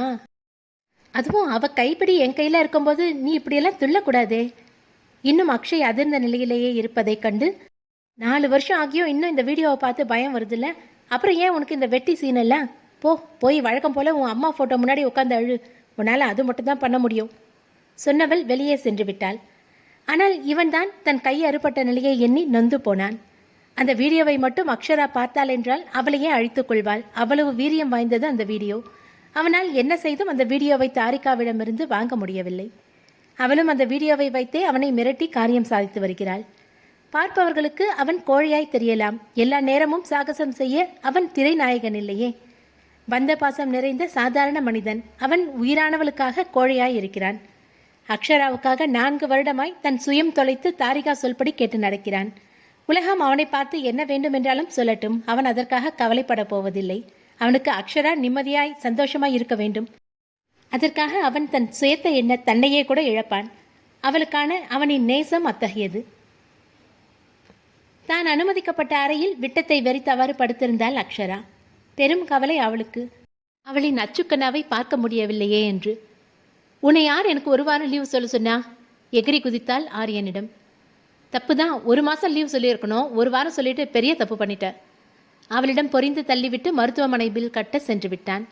இன்னும் அவளுக்கு தாரிகாவால் தான் விபத்து ஏற்பட்டது என்று தெரியாது. ஆரியனும் அதை சொல்லவில்லை. அவன் பாணியில் தாரிகாவை டீல் செய்து கொள்ளலாம் என்று விட்டுவிட்டான். எனக்கு அடிப்பட்டது தெரிஞ்சும் இந்த அச்சு என்னை வந்து பார்க்கல. இருக்கட்டும், 1 வாரம் கழித்து வந்து உன்னை பார்த்துக்கிறேன். ஐயா, அதுவரை இந்த ஆரிய இம்சை சமாளிக்கணுமே. அவன் சொன்ன 1 மாத கெடுவில் 1 வாரம் அனாமத்தை போக மீதம் இருக்கும் நாட்களில் எங்கு தொடங்கி எங்கு முடித்து அக்ஷயுடன் சேர என்று அவளுக்கு தெரியவில்லை. ஆனாலும் மனதில் ஏதோ ஒரு நம்பிக்கை, நிச்சயம் அக்ஷயுடன் அவள் சேர்ந்து விடுவாள் என. அதையே பற்றாய் கொண்டுதான் அவள் தெம்புடன் இருக்கிறாள். டிஸ்சார்ஜ் முடிந்து வீட்டுக்கு அழைத்து வந்து விட்டான் ஆரியன் அக்ஷராவை. அதிகம் அவளை சீண்டவில்லை, தொல்லை செய்யவில்லை. ஆனாலும் தேவையானவற்றை தவறாமல் செய்தான். அது ஏதோ ஒரு விதத்தில் அக்ஷராவின் மனதில் அவனை பற்றிய நல்லெண்ணத்தை விதைத்தது. இவனும் கொஞ்சம் நல்லவன் தானோ என்று அவளை எண்ண வைத்தது. எதுவும் செய்யாமல் அவள் மனதில் தனக்கென்று ஒரு இடம் பிடித்து விட்டான் ஆரியன். பார்ப்போம், அக்ஷரா முழு மனசையும் ஆரியனுக்கு கொடுத்துடுவாளா, இல்லை அக்ஷயை நினைத்து ஆரியனை ஒதுக்குவாளான்னு. ஆரியனின் அலுவலகம். தாரிகாவின் சரித்திரமே ஆரியனின் முன் வீற்றிருந்தது. இது இன்று சேகரித்தவை அல்ல, 4 வருடங்களுக்கு முன்பே ஆரியன் சேகரித்தது. என்று அவன் கண்ணில் அக்ஷரா பட்டாலோ அன்றே அவளை சுற்றியுள்ள அனைவரின் சரித்திரமும் அவன் கையில். தாரிகா மகேஸ்வரன், இப்போது தாரிகா அக்ஷய். மகேஸ்வரன் கல்யாணி தம்பதியின் ஒரே மகள். பிடிவாதம், அகங்காரம், ஆணவம் இவள் அடையாளம். ஒன்று மீது ஆசைப்பட்டால் எப்படியேனும் அதை அடைந்தே தீர்வாள். இந்த ஒரு குணம் ஆரியனுக்கும் அவளுக்கும் பொதுவான குணம். மகேஸ்வரன் அக்ஷயின் தந்தை செழியனின் பிசினஸ் பார்ட்னர். தந்தை போல் பிள்ளை என்றுதான் தாரிகாவை சொல்ல வேண்டும். ஏனென்றால் மகேஸ்வரன் பிருந்தா கன்ஸ்ட்ரக்ஷன்ஸ் கைப்பற்ற நினைத்தார். அவருக்கு அதில் பங்குகள் இருந்த போதும் செழியனின் மொத்த தொழிலுமே தனதாக்க நினைத்தார். அதற்காக அவர் எடுத்து வைத்த முதல் அடி மனைவியை இழந்த செழியனுக்கு தன் தங்கை பத்மினியை திருமணம் செய்து வைத்தது. அப்போது அக்ஷய்க்கு 8 வயது. தன் தாயின் இடத்தில் யாரையும் வைத்து பார்க்க விரும்பாத அக்ஷய் அன்றிலிருந்து தந்தையிடமிருந்து விலகினான். இது மகேஸ்வரனுக்கு மிகவும் வசதியாகி போனது. கடைசி வரை தந்தையும் மகனையும் ஒட்டாமல் வைக்க என்ன செய்ய வேண்டுமோ அனைத்தையும் தங்கை மூலம் செய்தார். செழியன் பத்மினிக்கு ஒரு பெண் குழந்தை பிறக்க அதன்பின் தந்தையை மொத்தமாக வெறுத்து விட்டான் அக்ஷய். ஏனெனில் பிருந்தா செழியனின் காதல் மனைவி. அவரால் எப்படி இன்னொரு பெண்ணை ஏற்க முடிந்தது என்பதுதான் அவன் வெறுப்புக்கு காரணம். பத்மினியை அவன் தன்னை நெருங்க விட்டதில்லை. சொல்லப்போனால் தாய்க்கு பின் எந்த ஒரு பெண்ணிடமும் அவன் நெருங்கவில்லை, அக்ஷராவை தவிர. ஆனால் மகன் என்னதான் விலகினாலும் செழியன் அவனை அப்படியே விடவில்லை. தனக்கு பிறகு தன் சாம்ராஜ்யத்தை அவனை ஆள வேண்டும் என்று விரும்பினார். அந்த விருப்பத்தின் விளைவே தன் சொத்து முழுவதையும் அக்ஷயின் பேரில் அவரை எழுத வைத்தது. அக்ஷயின் தலையெழுத்தையும் மாற்றி வைத்தது. சொத்து விவரம் அறிந்து கொண்ட மகேஸ்வரன் அடுத்ததாய் காய் நகர்த்தினார் தாரிகாவை வைத்து. தாரிகாவுக்கு அக்ஷய் மேல் ஏற்கனவே விருப்பம்தான். இதில் அவள் தந்தையும் அக்ஷய் உனக்கு தான், அவனை எப்படியாவது காதலிக்க வச்சிரு என்று ஏற்றிவிட அது அக்ஷயின் தலையில் தான் வந்து விழுந்தது. தாரிகா அக்ஷயை அடைவதற்கு தடையாக இருந்த அக்ஷராவை நோக்கி தந்தை மகள் இருவரின் குறியும் திரும்பியது. அக்ஷராவுக்கு எதிராக சதி செய்து வலை விரிக்க, அதில் எதிர்பாராமல் அவளை சிக்கிக்கொள்ள, ஓரிரவில் அக்ஷராவை நிலைக்குலைய வைத்து அவளுக்கு எதிராய் வீடியோ எடுத்து அக்ஷயை அதை வைத்து மடக்கி அவனை தாரிகாவின் கணவனாக மாற்றியாயிற்று. அன்று ஓர் இரவு மட்டும் அக்ஷரா நிதானமாக இருந்திருந்தால் இவ்வளவு பெரிய விபரீதம் நடந்திருக்காது. அன்று என்ன நடந்ததென்று ஆரியனுக்கு தெரியாது. அவன் அறிந்ததெல்லாம் அக்ஷரா சுயநினைவின்றி மருத்துவமனையில் இருந்தாள் என்பது மட்டுமே. அவளுக்கு என்ன நடந்ததென்று இன்று வரை அவன் அறிந்து கொள்ளவில்லை. ஆனால் இப்போது அதற்கான அவசியம் வந்துவிட்டதாகவே தோன்றியது அவனுக்கு. அன்று என்ன நடந்தது என்று மட்டும் தெரிந்து விட்டால் தாரிகாவின் மொத்த ஆட்டத்தையும் சுலபமாக அடக்கிவிடலாம். தாரிகா அடங்குவாளா? அக்ஷயின் வீடு. அக்ஷயின் தந்தை செழியன் அன்று ஓய்வாக வீட்டில் அமர்ந்து அன்றைய நாளிதழை புரட்டி கொண்டிருந்தார். அவரின் மனைவி மகள் இருவரும் அங்குதான் இருந்தனர். சார், உங்களை பார்க்க அபிராமின்னு ஒருத்தங்க வந்திருக்காங்க. உயர் அழுத்த மின்சாரம் தாக்கியது போல் அதிர்ந்தார் செழியன் பத்மினியும் தான். இத்தனை வருடம் கழித்து இன்று அவர்கள் வந்திருக்கும் நோக்கம் என்ன? செழியனுக்கு புரியவில்லை. அக்ஷராவின் வரவை அவர் அறிந்தேதான் இருந்தார். தாரிகா முன்கூட்டியே தெரியப்படுத்தியிருந்தாள். அவருக்கு அக்ஷரா மேல் வெறுப்பு எந்த அளவுக்கு என்றால், சொந்த மகனையே அக்ஷராவிடமிருந்து பிரிக்க தாரிகாவிற்கு உதவும் அளவு. அவள் பெயர் கேட்டால் கூட ஆழகால விஷம் போல நஞ்சை கக்குவார். இவரின் இந்த வெறுப்பு தான் தாரிகாவுக்கு சாதகமாய் இதுவரை இருக்கிறது. இல்லையென்றால் என்றோ அக்ஷய் சுலபமாய் தாரிகாவின் ஆட்டத்தை அடக்கியிருப்பான். சார், அவங்கள உள்ள விடட்டுமா? வாட்ச்மேனின் கேள்விக்கு சம்மதமாய் தலையசைத்தாலும் எதற்கு வந்தார்கள் என்ற கேள்விதான் உள்ளமெங்கும். செழியனின் வீட்டினுள் கால் பதித்தார் அபிராமி துளசிராமனுடன். அவர்களை வாவென்றும் வரவேற்கவில்லை செழியன். பத்மினி மட்டும் வரவேற்று விடுவாரா என்ன? வணக்கம் செழியன் சார், எங்கள் பொண்ணு அக்ஷராவுக்கு கல்யாணம், அதான் பத்திரிகை கொடுத்துட்டு போலான்னு வந்தோம். தாம்பூலத்தில் பத்திரிகை வைத்து நீட்ட கையால் கூட வாங்கவில்லை செழியன். ஆனால் மனதினுள் அந்த அக்ஷரா சனியை என் பையன் வாழ்க்கையை விட்டு போயிடுவான் என்று மகிழத்தான் செய்தார். அகத்தின் அழகு முகத்தில் தெரிந்ததோ என்னவோ, அவரை வெறுப்பாய் பார்த்து வைத்த அபிராமி நேரே பூஜை அறையில் மாட்டியிருந்த பிருந்தாவின் புகைப்படத்தின் முன் நின்றார். உடன் அவர் கணவரும். பிருந்தாவின் உயிர் தோழிதான் அபிராமி.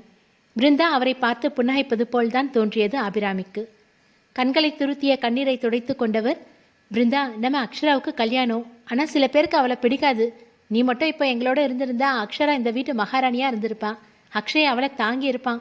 எல்லாத்துக்கும் ஒரு கொடுப்பினை வேணும்ல. நீ இருந்தப்போ கோவிலாக இருந்த வீடு இப்போ வெறும் கட்டிடமாக தான் இருக்குது. வீட்டுக்கு வந்தவங்கள வான்னு ஒரு வார்த்தை கூப்பிட கூட யாருக்கும் இங்கே மனசு இல்லை.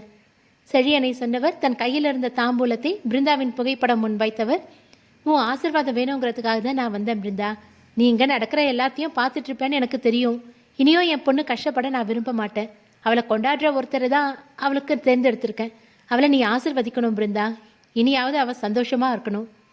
அந்த தாயின் குரல் பிருந்தாவையும் எட்டியதோ. அவர் படத்திற்கு போடப்பட்ட மலர் மாலையிலிருந்து ஒரு மலர் அந்த திருமண பத்திரிகையின் மீது விழுந்தது. பிருந்தாவின் ஆசீர்வாதமாய்தான் அதை எடுத்துக்கொண்டார் அபிராமி. துளசிராமன் ஆதரவை அவர் தோள் பிடித்து வெளியே அழைத்து வந்தார். செழியனின் முன் வந்து நின்றவர், யார் என்ன நினைச்சாலும் செஞ்சாலும் என் பொண்ணை என்னைக்குமே அதை பாதிக்க விட மாட்டேன். அவள் ஒரு தேவதை. அவளோட அருமை சாத்தான் குடியிருக்கிற மனசுக்காரங்களான உங்களுக்கு புரியாது. நான் பிருந்தாக்காக தான் உங்கள் வீட்டு வாசலை மிதிச்சேன். அவளோட ஆசீர்வாதமே எனக்கு கிடைச்சிருச்சு. என் பொண்ணு அமோகமாக வாழ்வா சொன்னவர் கணவனுடன் அடுத்த நிமிடமே வெளியேறிவிட்டார். செழியனை அது கிஞ்சிற்றும் பாதிக்கவில்லை. இனி அவள் அக்ஷய் வாழ்வில் இருக்க மாட்டாள் என்பதே அவருக்கு போதுமானவதாய் இருந்தது. தன் அறைக்கு செல்ல போனவர் ஏதோ நினைவில் பிருந்தாவின் புகைப்படத்தை பார்த்தார். பிருந்தாவின் பார்வை அவரை குற்றம் சாட்டியது போல் தோன்றியது செழியனுக்கு. முயன்று மனதை திருப்பியவர் அவரின் அறைக்கு சென்றார். புகைப்படத்தில் இருந்த பிருந்தாவின் கண்கள் மட்டும் செல்லும் அவரையே தொடர்ந்தது. இப்போது அவர் ஒரு ஆன்மாதான். ஆனால் இந்த ஆன்மாவுக்கும் சில ஆசைகள் உண்டு. அது நிறைவேறும் வரை ஆன்மா ஓயாது. பிருந்தாவின் ஆன்மா வெகு வருடங்களுக்கு பிறகு தன் இருப்பை உணர்த்த தொடங்கியது. மனிதனையும் மீறிய சக்தி என்பது இதுதானோ? இவர்கள் போட்ட அனைத்து திட்டங்களையும் தவிடு பொடியாக்க பிருந்தாவின் ஆன்மா வரப்போவதை எதிர்பார்த்திருப்பார்களா அவர்கள்?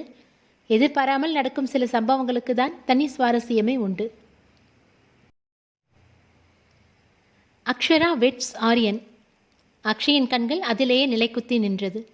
அபிராமி வந்து பேசியது அனைத்தும் பத்மினி தாரிகாவிடம் ஒளிபரப்பி அவள் அக்ஷயிடம் செய்தி கடத்திவிட்டாள்.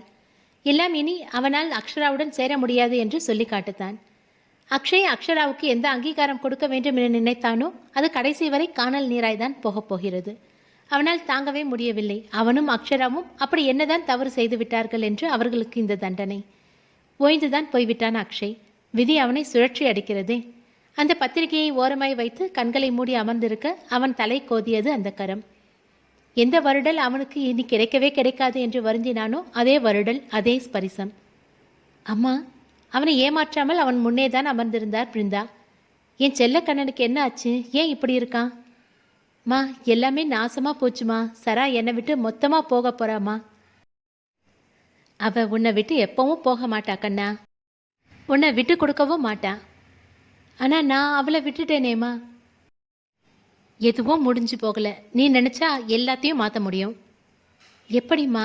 எல்லா வழியும் அடிச்சிருக்கேன். உனக்கான வழியை நீ தான் தேடணும் கண்ணா. பிரச்சனையோட ஆரம்பத்தில் தான் முடிவும் இருக்கு. உனக்கு அக்ஷரா வேணும்னா நீ அதை தேடி தான் ஆகணும். மா என்று திடுக்கிட்டு எழுந்து அமர அவன் முன்னே யாரும் இல்லை. கடிகாரம் நேரம் 1 என காட்ட தூக்கத்தில் கனவு வந்திருக்கும் என்று நினைத்தான். ஆனால் அது நிஜம் என்று அவன் மனம் அடித்து சொன்னது. இன்னும் அவன் தாயின் ஸ்பரிசத்தை உணர்கிறானே. பிருந்தா சொன்னதை நன்கு யோசித்து பார்த்தான். பிரச்சனையோட ஆரம்பத்தில் தான் முடிவும் இருக்கு. இந்த வரிகள் மட்டும் மீண்டும் மீண்டும் அவன் மனதில் ஒலித்தது.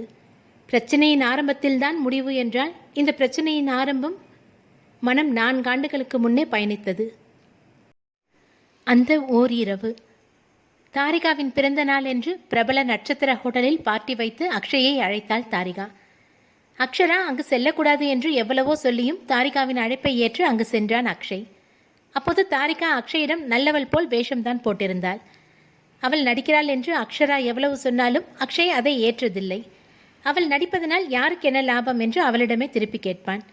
ஆனால் அதன் பதில் அக்ஷராவுக்கு தெரிந்ததில்லை. அவளுக்கு தெரிந்ததெல்லாம் தாரிகாவின் கண்களின் போலித்தனம் மட்டுமே. தாரிகா என்றுமே அக்ஷயினிடத்தில் அக்ஷராவின் இடத்தை பிடிக்க நினைத்தது கிடையாது. தனக்கென்று அவன் மனதில் பிரத்யேக இடம் பிடிக்கவே விரும்பினாள். அதற்கேற்றாற்போல் நன்கு நடிக்கவும் செய்தாள். பார்ட்டி ஹாலில் நுழைந்த அக்ஷயை ஆரவாரமாய் வரவேற்றாள் தாரிகா. அக்ஷய் அப்போதுதான் கல்லூரியை முடித்திருந்தான். தாரிகாவும் அவனும் ஒரே கல்லூரி. இருவருக்கும் பொதுவான நண்பர்கள் அங்கு வந்திருக்கும் போது ஆட்டம் பாட்டத்திற்கு கேட்கவா வேண்டும். இளமை கொண்டாட்டத்தில் அனைவரும் திளைக்க மது விருந்தும் நடைபெற்றது. அக்ஷய் அக்ஷராவுக்கு தெரியாமல் குடிப்பதுண்டு. அக்ஷரா இருந்தால் அதை கையில் தொட முடியாது. அவள் அருகில் இல்லாத தைரியம் அவனை மது அருந்தச் செய்தது. கொஞ்சம் கொஞ்சமாய் போதை ஏற தன்னிலை எழுந்தவனுக்கு வலை விரித்தாள் தாரிகா. அக்ஷய், என் ட்ரெஸ்ஸில் வைன் கொட்டிடுச்சு. மேலே ஒரு ரூம் புக் பண்ணியிருக்கேன். கேர்ள்ஸ்க்கு ஏதாவது எமர்ஜென்சிக்கு தேவைப்படும்னு. அங்கே போய் சேஞ்ச் பண்ணணும். என் கூட கொஞ்சம் துணைக்கு வரியா? பாவம் போல் அவள் கேட்க, ஹே, எதுக்கு இவ்வளோ விளக்கம்? வான்னு சொன்ன வரப்போறேன் என்றவன் அவளுடன் சென்றான். தாரிகாவின் திட்டமும் அதுதானே. எப்படி பேசினால் அவன் வருவான் என்று அறிந்து அப்படி பேசி அவனை ஏமாற்றினாள். அறைக்குள் நுழைந்தவனின் மீது வேண்டுமென்றே தாரிகா தடுமாறி விழ, ஹே, பார்த்து பார்த்து என்று தாங்கியவனை அவளுடன் சேர்ந்து மெத்தையில் விழ வைத்தாள். சரியாய் அந்நேரம் கதவு படார் என்று திறக்கப்பட வெளியே அதிர்ந்த முகத்தோடு அக்ஷரா நின்றிருந்தாள். அக்ஷராவை எதிர்பார்க்காத தாரிகாவிற்கு பயங்கர அதிர்ச்சி. அவளால் தான் நினைத்த காரியமே கெட்டுவிட்டதே. அக்ஷய், என்ன பண்ற? ஒருத்த குரலில் அக்ஷரா கத்த. சரா பேபி, ஒன்றும் இல்லை, ஸ்லிப் ஆயிடுச்சு. போதையில் அவன் நாக்கு குழற, குடிச்சிருக்கியா? கொஞ்சோண்டு. சி, நீ இப்படி படுவேன் நான் நினச்சி கூட பார்க்கல அக்ஷய். அதுவும் அவளோட. சற்று முன் அவள் கண்ட காட்சியை கண்டு அவள் உடல் கூச, உன்னால் எப்படி முடிஞ்சது? அப்போ உனக்கு நான் முக்கியம் இல்லையா? அக்ஷரா அவளிடம் சண்டை போட போதை மயக்கத்தில் அவனால் அக்ஷராவுக்கு பதில் கொடுக்க முடியாமல் போக அந்த சந்தர்ப்பத்தை சரியாய் பயன்படுத்தி கொண்டாள் தாரிகா. ஏய், உனக்கு மேனர்ஸ் இல்லை? இப்படி தான் அடுத்தவங்க ரூம்குள்ளே வருவியா? எங்களை கேள்வி கேட்கறதுக்கு நீ யாரு? நானும் அக்ஷயும் லவ் பண்ணுறோம். எங்களோட தனிமை நேரத்தில் நீ வந்ததே தப்பு. இதில் ஏன் அக்ஷய் பேபியே நீ திட்டுறியா? முதல்ல இங்கிருந்து போடி. தாரிகாவின் பேச்சு அவள் காதில் அமிலத்தை ஊற்றியது போல இருக்க, அக்ஷய், உன் முன்னாடியே அவள் என்ன பேச்சு பேசுறா? நீ சும்மா இருக்க? அவன் போதையின் வசம் இருப்பதை மறந்தவளாய் அவள் கேள்வி கேட்க, உன்கிட்ட நாங்கள் எதுக்கு விளக்கம் சொல்லணும்? அதான் என் பேபி அமைதியாக இருக்கான். அவனுக்கு பதிலாக நான் சொல்கிறேன், வெளியே போ. அக்ஷய் என்று கண்களில் கண்ணீரோடு அவனை பார்க்க அவன் போதையில் மட்டையாகி விட்டிருந்தான். இன்னும் என்னடி அவனை பார்த்துட்டு இருக்க? போ. தாரிகா கழுத்தை பிடித்து தள்ளாத குறையாக அவளை விரட்ட அதில் கோபம் கொண்டவள், உனக்கு நான் முக்கியம் இல்லைல்ல? எவ்வளோ ஒருத்திக்காக என்ன விட்டுட்டல்ல? உனக்கு நான் வேண்டான்னா எனக்கும் நீ வேணாம். இனிமே உனக்கும் எனக்கும் ஒன்றும் இல்லை என்றவள் அங்கிருந்து வேகமாய் சென்று விட்டிருந்தாள். செல்லும் வேளையிலும் அக்ஷய் வீட்டு டிரைவரான மாணிக்கத்திடம் அவனை வீட்டிற்கு அழைத்து செல்ல சொல்லவும் தவறவில்லை. அவளால் தாரிகாவிடம் அவனை விட்டு விட்டு செல்ல மனமில்லை. மாணிக்கமும் அவள் சொன்னபடி தாரிகா கத்துவதை காதில் வாங்காமல் அக்ஷயை கைத்தாங்கலாக நடத்தி சென்று காரில் ஏற்ற அந்த கார் அக்ஷயின் வீட்டை அடையும் வரை பின்தொடர்ந்தவள் அதன் பின்புதான் தன் காரை கிளப்பினாள். வேகம் வேகம் வேகம், அத்தனை வேகம் அவளிடம். எதிலிருந்தோ தப்பிப்பது போல் அவ்வளவு வேகமாய் காரை விரட்டினாள். அக்ஷயை பின்தொடரும் போது அவனின் நலனில் இருந்த கவனம் இப்போது அவன் இல்லாமல் சிதறிவிட்டது. அறையில் அவள் கண்ட காட்சியும் தாரிகா அவளை பேசியதும் அக்ஷய் பதில் ஏதும் சொல்லாமல் இருந்தது மட்டுமே அவள் கண்முன் மீண்டும் மீண்டும் தோன்ற கண்மண் தெரியாத வேகத்தில் காரை செலுத்தினாள். அவளின் வேகம் ஆளில்லா சாலையில் இருக்கும் வரை எந்த ஆபத்தும் இல்லாமல் தான் இருந்தது. ஆனால் மக்கள் நடமாட்டம் இருக்கும் பகுதியிலும் அவள் அவ்வாறே செல்ல, அவளுக்கு முன்னே இருசக்கர வாகனத்தில் சென்ற ஒரு ஆள் நேராக செல்லாமல் வளைந்து வளைந்து செல்ல, அக்ஷரா இருந்த கோபத்தில் இது அவளை இன்னுமே வெறிச்சல் மூட்ட, அவன் இடப்பக்கம் திரும்பும் போது இவள் வேகமாக வலப்புறம் முந்தி செல்ல, அதே நேரம் அவனும் வலப்புறம் வர கண்ணிமைக்கும் நேரத்தில் அக்ஷராவின் கார் இருசக்கர வாகனத்தை மோதி தூக்கி எறிந்தது. எதிர்பாராமல் நடந்த இந்த விபத்தால் அக்ஷராவால் தன் காரின் வேகத்தை உடனடியாக குறைக்க முடியாமல் போக, இருசக்கர வாகனம் தூக்கி எறியப்பட்ட அதிர்ச்சியில் அவளின் கையில் கார் நிலை தடுமாறி அங்கிருந்த வேப்ப மரத்தில் வேகமாய் மோதியது.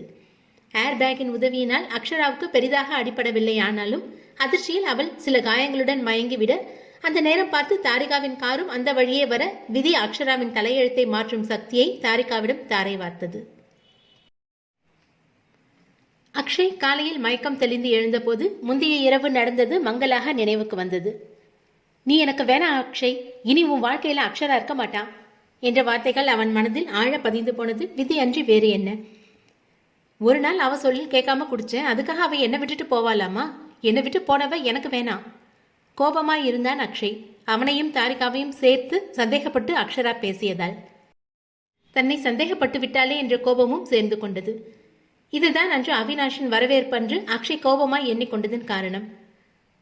அன்று அவள் சந்தேகம் கொண்டு செல்லாமல் இருந்திருந்தால் இவ்வளவு அனர்த்தங்கள் நேர்ந்திருக்காது என்பது அவன் எண்ணம். அக்ஷராவுக்கு விபத்து நடந்தது எதுவும் அவனுக்கு தெரியாது. 2 நாட்கள் அவள் மேல் கோபமாய் இருந்தவன் 3ஆம் நாள் அதற்கு மேல் முடியாமல் போக அக்ஷராவின் வீட்டிற்கு சென்றவனை பூட்டியிருந்த வீடே வரவேற்றது. அக்ஷராவின் தாய் தந்தை இருவரையும் தொடர்பு கொண்டாலும் யாரும் அவன் அழைப்பை எடுக்கவில்லை. எங்கதான் போய் தொலைஞ்சாங்க எல்லாரும்? இந்த சனாதன் தேவையில்லாம கோபத்தை பிடிச்சி தொங்குறான்னு அத்தை மாமாவது அவளுக்கு எடுத்து சொல்ல வேணாமா? எல்லாரும் சேர்ந்து அவளுக்கு செல்லம் கொடுத்து கொடுத்து கெடுத்து வச்சுட்டாங்க. வரட்டும், அவன் அச்சு கண்ணான்னு என்கிட்ட தானே வந்தாவனும், அப்ப பாத்துக்கிறேன் அவளை. அவன் அறியவில்லை அவனை தேடி வருகிறவளை அவனை அழ வைத்து அனுப்பப் போகிறான் என்று. வெறுமையான மனநிலையுடன் வீட்டிற்கு சென்றவன் தன் அறையில் தனக்காக காத்திருந்த தாரிகாவை சுத்தமாக எதிர்பார்க்கவில்லை. ஹே தாரா, என்ன சொல்லாம கொள்ளாம வந்திருக்க? ஹாலில் வெயிட் பண்ணிருக்கலாம்ல? என்னதான் அவள் தோழியாய் இருந்தாலும் அவளை என்றுமே அவன் அறை வரை அழைத்து வந்ததில்லை. இன்று தாரிகா அவன் அறையில் இருப்பது பிடித்தமின்மையை தந்தாலும் அதை தன்மையாய் தன் வார்த்தையில் தெரிவித்தான். ஆனால் தாரிகா தன்மையானவள் இல்லையே. இனி இதுதான் ஏன் அறைன்னும் போது நான் எதுக்கு ஹாலில் வெயிட் பண்ணணும் அக்ஷய் பேபி? தாரிகா, என்ன விளையாட்டு இது? எனக்கு இந்த பேச்சை சுத்தமாக பிடிக்கல. வா, எது பேசுறதா இருந்தாலும் ஹாலில் உட்காந்து பேசலாம். தன் தந்தையும் அவள் தந்தையும் இவர்களின் திருமணம் நடக்க வேண்டும் என்று எதிர்பார்ப்பதை அவன் அறிவான்தான். ஆனால் தாரிகா ஒருமுறை கூட அவனிடம் அவ்வாறு பேசியதில்லை என்பதால் அவளுடன் பழக அவனுக்கு எளிதாக இருந்தது. இன்று அவளும் அவ்வாறு பேசவும் பிடித்தமின்மையை வெளிக்காட்டிவிட்டான். அக்ஷய் பேபி, நீ தான் விளையாடுற, நான் உண்மைதான் சொல்றேன். நீயும் நானும் கல்யாணம் பண்ணிக்க போறோம். அப்ப இந்த அறையில எனக்கும் உரிமை உண்டு தானே? தாரிகா, போதும், எனக்கு இந்த பேச்சை பிடிக்கல. நீ எதுக்காக வந்தியோ அந்த விஷயத்த சொல்லிட்டு கிளம்பு. நான் சொல்ல வரல அக்ஷய், உனக்கு ஒன்று காட்ட வந்தேன் என்றவள் அவள் கைபேசியில் அந்த வீடியோவை ஓடவிட்டாள். அக்ஷராவின் வாகனம் கட்டுப்பாடு இல்லாமல் வேகமாக வந்து முன்னே சென்று கொண்டிருந்த வாகனத்தை தூக்கி அடித்து அதுவும் ஒரு புறம் விபத்தாகி நின்றிருந்தது. இந்த காணொளியை கண்டதும் பதறிவிட்டான் அக்ஷய். சரா பேபி என்று அலறியவன் உடனடியாக அவளை காண விரைய முன்னால் வந்து அவனை தடுத்தாள் தாரிகா. தாரிகா, வழியை விடு, நான் போகணும். என் சரா பேபியை பார்க்கணும். உன் சரா பேபியை பார்க்கணும்னா நீ போலீஸ் ஸ்டேஷன் தான் போகணும். வாட், என்ன சொல்ற நீ? ஒரு ஆளை காரை ஏற்றி கொண்டு இருக்கா, அவளை அரெஸ்ட் பண்ணாம தாலாட்டா பாடுவாங்க? என்ன சொல்ற தாரிகா? அவ இடிச்ச வேகத்தில் அந்த ஆளு ஸ்பாட் அவுட். உன் சரா பேபி மயங்கி 2 நாள் ஹாஸ்பிட்டல்ல இருந்து சுயநிலைவுக்கு வந்த உடனே அவளை போலீஸ் அரெஸ்ட் பண்ணிட்டாங்க. இப்போ அவளை அங்கே வச்சு விசாரிச்சுட்டு இருக்காங்க. நீ மட்டும் நான் சொல்றதை கேட்கலன்னா அவ கம்பி என்ன வேண்டி வரும். நோ, என் சரா பேபிக்கு எதுவும் ஆக விட மாட்டேன். அவளை எப்படியாவது வெளியே கொண்டு வருவேன். எப்படி கொண்டு வருவேன் அக்ஷய்? அவ கொலை பண்ணியிருக்கா. அந்த ரோட்ல இருக்கிற சிசிடிவி கேமரால எல்லாம் பதிவாயிருக்கு. விபத்தை நேரில் பார்த்தவங்களும் சாட்சி சொல்ல வந்திருக்காங்க. அவளுக்கு எதிராக எல்லா ஆதாரமும் ஸ்ட்ராங்கா இருக்கு. உன்னால ஒன்றும் புடுங்க முடியாது. அவளுக்கு ஜெயில் கன்ஃபார்ம். எல்லலாய் சிரிக்க அவள் கழுத்தை பிடித்து நெறித்தான் அக்ஷய். என்ன கொல்றதுனால அவ வெளியே வந்துடுவாளா? நான் மனசு வச்சா மட்டும்தான் அவளை காப்பாற்ற முடியும். நீ என்ன பிரைம் மினிஸ்டரா? உன்னால மட்டும் எப்படி அவளை காப்பாற்ற முடியும்? அவன் பிடியிலிருந்து தன்னை போராடி விலக்கி கொண்டவள், என் பவர் உனக்கு புரியல அக்ஷய். உன் சராபேவி மேல கொலை கேஸ் பதிவு பண்ணல, விபத்து ஏற்படுத்தின கேஸ் மட்டும்தான் பதிவு பண்ணியிருக்கு. இன்ஸ்பெக்டர் எங்க ஆளுதான். நான் சொல்ற வரைக்கும் விபத்து கேஸ் கொலை கேஸா மாறாது. அதோட செத்தவன் ஒரு அனாதை, அதனால அவனுக்காக யாரும் வரமாட்டாங்க. இது ரொம்ப சாதகமான விஷயம். நான் என்ன பண்ண தெரியுமா, செத்தவனை சைலண்டா எரிச்சிட்டு வேற ஒருத்தனை ஆக்சிடென்ட் ஆனவனா நடிக்க வச்சிருக்கேன். செத்தவன் முகம் பூரா ரத்தமா இருந்தாலும் அது இரவு நேரம்ன்றதுனாலும் யாரும் செத்தவன் முகத்தை சரியா பார்க்கல என்ன தவிர. அதனால இந்த ஆள் மாறாட்டம் யாருக்கும் தெரியாது. உனக்கு ஒரு விஷயம் தெரியுமா அக்ஷய், உன் சரா பேபியை நான் தான் ஹாஸ்பிட்டலில் அட்மிட் பண்ணேன். நீ அவள் மேலே இருந்த கோபத்தில் அவளை கண்டுக்கல. அது எனக்கு ரொம்ப சாதகமாயிடுச்சு. ஏன்னா நீ இருந்தால் உன் உசுரை கொடுத்தாவது அவளை காப்பாற்றி இருப்ப. இப்போ பாரு, அவளை காப்பாற்ற நினச்சா உன்னால் ஒன்றும் செய்ய முடியாத நிலையில் நீ இருக்கிற. பாவம். ஏய், நீ தான் இந்த விபத்தை செட் பண்ணி என் சராவை மாட்ட வச்சியா? அவள் உன்னை பற்றி சொல்லும் போதெல்லாம் நான் நம்பலடி. ஆனால் நீ எவ்வளவு மோசமானவன் நான் இப்போ புரிஞ்சுக்கிட்டேன். விஷ பாம்புடி நீ. நான் விஷ பாம்பு மட்டும் இல்லை அக்ஷய் பேபி, காலை சுத்தின பாம்பும் தான். எனக்கு தேவையானது கிடைக்காத வரைக்கும் உங்கள் யாரையும் நிம்மதியாக இருக்க விட மாட்டேன். அப்புறம் எனக்கு இந்த விபத்து செட்டப் பண்ணுறதெல்லாம் தேவையில்லாத வேலை. நான் செய்யணும்னு நினச்சா எப்போவோ செஞ்சுருப்பேன். ஆனால் நான் ரொம்ப நல்லவ அக்ஷய் பேபி. எனக்கு தேவை நீ தானே தவிர அவள் உயிர் இல்லை. ஆனால் சந்தர்ப்பம் எனக்கு சாதகமாக அன்னைக்கு அமைஞ்சது. எதுக்காக அக்ஷரா போன வழியில் நானும் போகணும்? அன்னைக்கு ஏன் அந்த ஆக்சிடென்ட் நடக்கணும்? நான் ஏன் அதை பார்க்கணும்? யோசிச்சு பாரு பேபி. விதியே உங்கள் தலையெழுத்தை எழுதுகிற வேலையை என்கிட்ட கொடுத்துருச்சு. அதை நான் பயன்படுத்திக்கிட்டேன். வாய்ப்புகள் வரும்போது பயன்படுத்திக்கணும்னு பெரியவங்க சொன்னது நான் சரியாக செஞ்சுருக்கேன். அக்ஷராவை பகடக்காயாக்கி உன்னை அடைய போகிறேன் அக்ஷய் பேபி. அது மட்டும் நடக்காது. அப்போ உன் சரா ஜெயிலுக்கு போகிறத யாராலும் தடுக்க முடியாது. நான் காப்பாற்றுவேன் அவளை. எப்படி காப்பாற்றுவேன் அக்ஷய்? இது என்ன பெட்டி கேஸா? உடனே விடுறதுக்கு கொலை கேஸு. குற்றம் நிரூபிச்சா பல வருஷ தண்டனை கிடைக்கும். உன் சராவுக்கு இதெல்லாம் தேவையா? அதுவும் நீ இப்போதான் வளர்ந்துட்டு வர. உன் தொழிலில் உனக்கு செல்வாக்கு அவ்வளவா இல்லை. யார்கிட்ட போய் என்ன சொல்லி எப்படி காப்பாற்றுவே அக்ஷய்?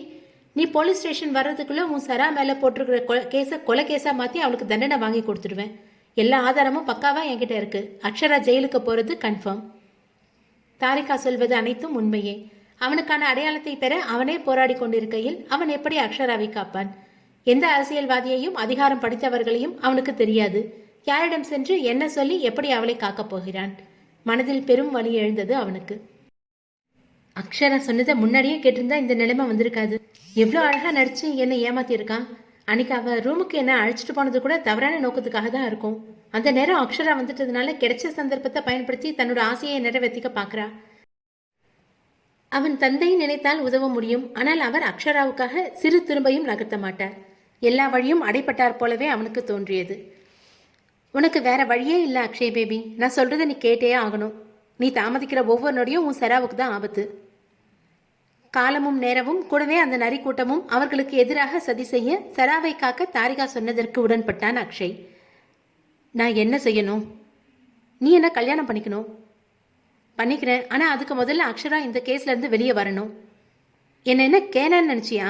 அவளை வெளியில் கொண்டு வந்தா நீ என்ன கல்யாணம் பண்ணிக்குவேன்னு என்ன நிச்சயம்? என் அம்மா மேலே சத்தியம், நான் உன்னை கல்யாணம் பண்ணிக்கிறேன் தாரிகா. நீ அக்ஷராவை வெளியில் கொண்டு வா. அக்ஷய் அவன் தாயின் மீது சத்தியம் செய்துவிட அதற்கு பின் யோசிக்கவில்லை தாரிகா. அவன் தாயின் மீது கொண்ட பாசம் அவள் அறிந்ததுதானே. நிச்சயம் அவளை திருமணம் செய்து கொள்வான் என்று நம்பினாள். இருப்பினும் அக்ஷய் பேபி, அந்த வீடியோ எப்போவும் என்கிட்ட தான் இருக்கும். நான் அவளை வெளியே கொண்டு வந்ததுக்கு அப்புறமும் அவள் கண்டிப்பா உன்கிட்ட வருவா. இனி உன் வாழ்க்கையில அக்ஷரா இருக்கக்கூடாது. அவளை நீ இனி பார்க்கக்கூடாது, பேசக்கூடாது. மீறி நடந்தா இந்த வீடியோ வெளியில வரும், அக்ஷரா உள்ள போயிடுவா. அவள் சொன்னது போல்தான் இன்று வரை நடக்கிறான் அக்ஷய். அவள் சொல்படி நடக்கவில்லை என்றால் அந்த வீடியோவை காட்டியே அவனை லாக் செய்து நினைத்ததை சாதித்துக் கொள்வாள். அக்ஷய் உறுதி கூறிய பின்னர் அவனை அழைத்து கொண்டு காவல் நிலையம் சென்றாள் தாரிகா, அக்ஷராவை விடுவிப்பதற்காக. ஆனால் அவள் வருவதற்கு முன்பே அக்ஷரா விடுவிக்கப்பட்டிருந்தாள். அவளை விடுவிக்க செய்தது ஆரியன். தாரிகாவிற்கு அக்ஷரா அவள் வருவதற்கு முன்னரே விடுவிக்கப்பட்டது அதிர்ச்சியாயிருந்தாலும் அக்ஷயிடம் தான் அனுப்பிய ஆள் அவளை விடுவித்து விட்டான் என்றும் தன் திருமணத்திற்கு தயாராக வேண்டும் என்றும் அவனை அடக்கிவிட்டாள். தாரிகாவிற்கு தெரியும் ஆரியன் தான் அக்ஷராவை விடுவித்திருப்பான் என்று. ஆரியனை பார்க்க அவனிடத்திற்கு செல்ல சீற்றத்துடன் அவளை பார்த்து கத்தினான் ஆரியன். இவ்வளவு தைரியம் தான் என் அக்ஷராவை நீ ஜெயிலில் போட நினைச்சிருப்ப. உனக்கு சும்மா விட மாட்டேன் தாரிகா. ஹே ஆரியன், ரிலாக்ஸ். அக்ஷராவை நான் வேணும்னே அப்படி பண்ணல. அன்னைக்கு அவள் ஆக்சிடென்ட் பண்ணும்போது நிறைய பேர் பார்த்துருக்காங்க. அவளை அரெஸ்ட் பண்ணலன்னா கேள்வி வரும்னு விசாரிச்சு கூட்டிட்டு போற மாதிரி ஸ்டேஷன் கூட்டிட்டு போனாங்க. மற்றபடி அவளை உள்ள தள்ளுற ஐடியா எல்லாம் எனக்கு இல்லை. இப்போ கூட அக்ஷய் கூட்டிட்டு நான் ஸ்டேஷன் வந்தேன் தெரியுமா, அக்ஷராவை காப்பாத்த. ஆனா அதுக்குள்ள நீ அவளை காப்பாத்திட்ட. என் அக்ஷராவை கொண்டுனா நான் சும்மா இருப்பேனா? அவளை மட்டும் லாக்அப்பில் உட்கார வச்சிருந்தா போலீஸ் ஸ்டேஷனையே எரிச்சிருப்பேன். அவன் காதலில் கிளி பிடித்தது தாரிகாவிற்கு.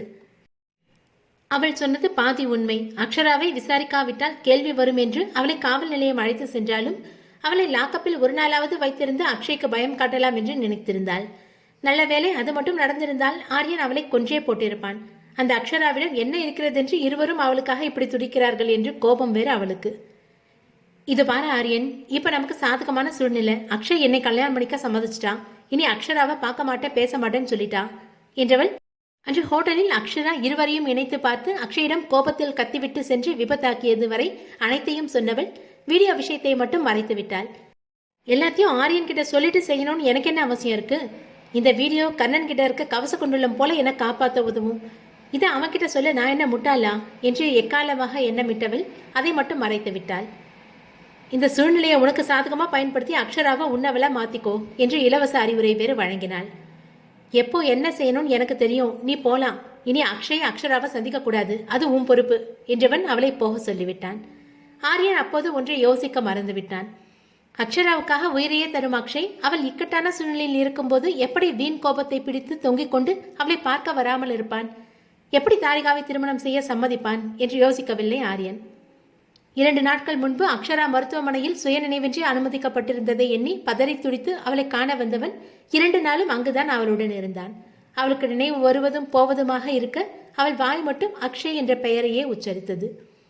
ஒரு வழியாக 3ஆம் நாள் கண் விழித்தவள் அக்ஷயை பார்க்க வேண்டும் என்று ஆர்ப்பாட்டம் செய்ய அவளுக்காக வராதவனை நினைத்து வருந்துகிறாளே என்ற கோபத்தில் அவளை காயப்படுத்திவிடக்கூடாது என்று வெளியில் சென்று விட்டான், அவளை அவள் பெற்றோர் வசம் ஒப்படைத்து. அக்ஷராவின் பெற்றோரிடம் அவன் மருத்துவமனையிலேயே பேசிவிட்டான். அவன் அக்ஷராவை காதலிப்பதாகவும் அவளை திருமணம் செய்து கொள்வதாகவும். மகள் இருக்கும் சூழ்நிலையில் வேறு எதுவும் யோசிக்கவில்லை அவர்கள். மகள் முதலில் குணமாகட்டும், பின்பு எதுவாயினும் பேசிக் கொள்ளலாம் என்றுதான் நினைத்தனர். ஆனால் அக்ஷய் அவளை பார்க்க வராதது குறித்து அக்ஷராவின் பெற்றோர் மனதிலும் கேள்வி எழுந்தது. அபிராமிக்கு மருத்துவமனையில் ஆரியனை பார்த்ததிலிருந்தே இவன் தன் மகளுக்கு பொருத்தமானவன் என்ற எண்ணம் தோன்றியது. இருப்பினும் அக்ஷய்க்காக தான் அமைதியாய் இருந்தார். இறுதியில் மகள் விசாரணை என்று காவல் நிலையம் அழைத்து செல்லப்பட அவர் அழைத்தது ஆரியனைத்தான்.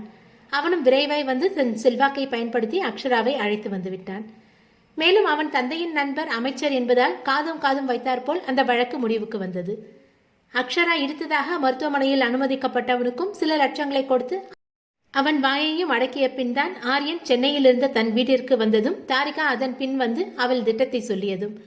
அன்றிருந்த மனநிலையில் ஆரியன் எதையும் பெரிதாக ஆராயவில்லை. அக்ஷரா பாதுகாப்பாக இருந்தால் போதும் என்று மட்டுமே எண்ணி எதையும் ஆராயாமல் விட்டுவிட்டான். இது தாரிகாவுக்கு தான் சாதகமாக அமைந்தது. மருத்துவமனை, காவல் நிலையம் என்று மாறி மாறி சென்று வந்ததில் அக்ஷரா நிறையவே பாதிக்கப்பட்டிருந்தாள். அவள் மனம் அக்ஷயை நாடியது. அவனிடம் நடந்தவை அனைத்தையும் சொல்லி அவன் தோள் சாய்ந்து அழ மனம் ஏங்கியது. அவன் அவளை காண வராமல் இருக்கவே எங்கே அவன் தன்மேல் கோபமாக உள்ளானோ என்று எண்ணி அவனை சமாதானப்படுத்த கிளம்பினாள் அக்ஷரா. என்றுமே அவள் மேல் கோபம் கொண்டு அக்ஷய் பேசாமல் இருந்ததில்லை. அன்று தான் கோபத்தில் கத்தியதால் அவனும் தன்மேல் கோபம் கொண்டிருக்கிறான், தான் சென்று பேசினால் சரியாக விடுவான் என்று எண்ணிதான் அவன் வீடு சென்றாள். மகளை தனியே விட மனமில்லாமல் அபிராமியும் உடன் சென்றார். ஏய், நீ எதுக்கு இங்க வந்த? சனியனை உன் முகத்துல முழிச்சா அந்த நாள் உருப்பிடுமா? ஏதோ அவன் இப்போதான் உன்னை விட்டு விலகி நிம்மதியா இருக்கான், அதை கெடுக்க மறுபடியும் வந்துட்டியா? செழியன் வார்த்தையால் அக்ஷராவை குத்தி கிழிக்க அவரின் வார்த்தைகளில் மனம் துண்டான போதும் அக்ஷயை காண வேண்டும் என்ற ஆவலினால் அவன் அறை நோக்கி செல்ல போனவளை கைப்பிடித்து தடுத்தார் பத்மினி. இது பாரு, இனியும் நீ உரிமையா இந்த வீட்டுக்குள்ள வந்து போக முடியாது. அக்ஷய் உன்னை பார்க்க விருப்பப்படல, முதல்ல வெளியே போனி. அவர் பங்குக்கு அவரும் பேச அவர்களிடம் போராட உடலிலும் மனதிலும் தெம்பில்லாமல் அக்ஷய் என்று மட்டும் அவனை அழைத்தாள். அவர்களிடமிருந்து அவன் தன்னை காப்பாற்றுவான் என்று எண்ணி அவனும் அவள் குரல் கேட்டு வந்தான் தான், ஆனால் தாரிகாவுடன். இருவரையும் இணைந்து பார்த்ததே அவள் மனதிற்கு வலியை தர, எதுக்கு என் பேரை ஏலம் விடுற? என்ன வேணும் உனக்கு? கடுமையாய் ஒழித்த அவன் குரல் அவளை அதிர்ச்சிக்குள்ளாக்கியது. தன் அக்ஷயா இப்படி பேசுவது? சரா பேபி என்றுதானே எப்போதும் என்னை அழைப்பான். எவ்வளவு அன்புடன் கனிவுடன் அந்த குரல் இருக்கும். இன்று ஏதோ 3வது மனிதனிடம் பேசுவது போல் ஒலித்த அந்த குரல் அவளுக்கு வேதனையை தந்தது. அன்னைக்கு என்னமோ என் வாழ்க்கையில இனி நீ இல்லைன்னு டைலாக் எல்லாம் பேசிட்டு போன, இன்னைக்கு எந்த முகத்தை வச்சுக்கிட்டீங்க வந்திருக்க? விட்டது தொல்லை, நான் நிம்மதியா இருந்தா மறுபடியும் என் உயிரை எடுக்கிறதுக்குனே வந்திருக்கியா? ஏன் இப்படியெல்லாம் பேசுற அச்சுக்கண்ணா? சி, என்ன அப்படி கூப்பிடாத, எரிச்சலா வருது. அநியாயமாக காரை ஏற்றி ஒருத்தனை கொல்ல பார்த்துட்டு இங்கே வந்து அப்பாவி வேஷம் போடுறியா? எந்த குற்ற உணர்வை அவன் துணை கொண்டு சமாளிக்க நினைத்து இங்கு வந்தாலோ அவனே அவளை குற்றம் சுமத்தி குற்றவாளியை நிற்க வைக்க துடித்து போனாள் அக்ஷரா. அக்ஷய், வார்த்தையை அளந்து பேசு. இதுக்கெல்லாம் நீயும் ஒரு காரணம்னு மறந்துடாத. மகளுக்காய் அபிராமி பரிந்து வர, என்ன என் மேலே பழி போடுறீங்க? எல்லாத்துக்கும் உங்கள் மகளோட அவசர புத்தி தான் காரணம். நானே அவளை வேகமாக காரை எடுத்துகிட்டு போய் ஆக்சிடென்ட் பண்ண சொன்னேன். தன்மேல் தவறே இல்லை என்பது போல் அவன் பேச, அங்கிருக்கும் இரக்கமில்லாத அரக்கர்கள் கூட்டத்துடன் அக்ஷயும் சேர்ந்து விட்டான் என்று நினைத்தவர் மகளை அழைத்து கொண்டு செல்ல எத்தனிக்க அவளோ அசைந்தால் இல்லை.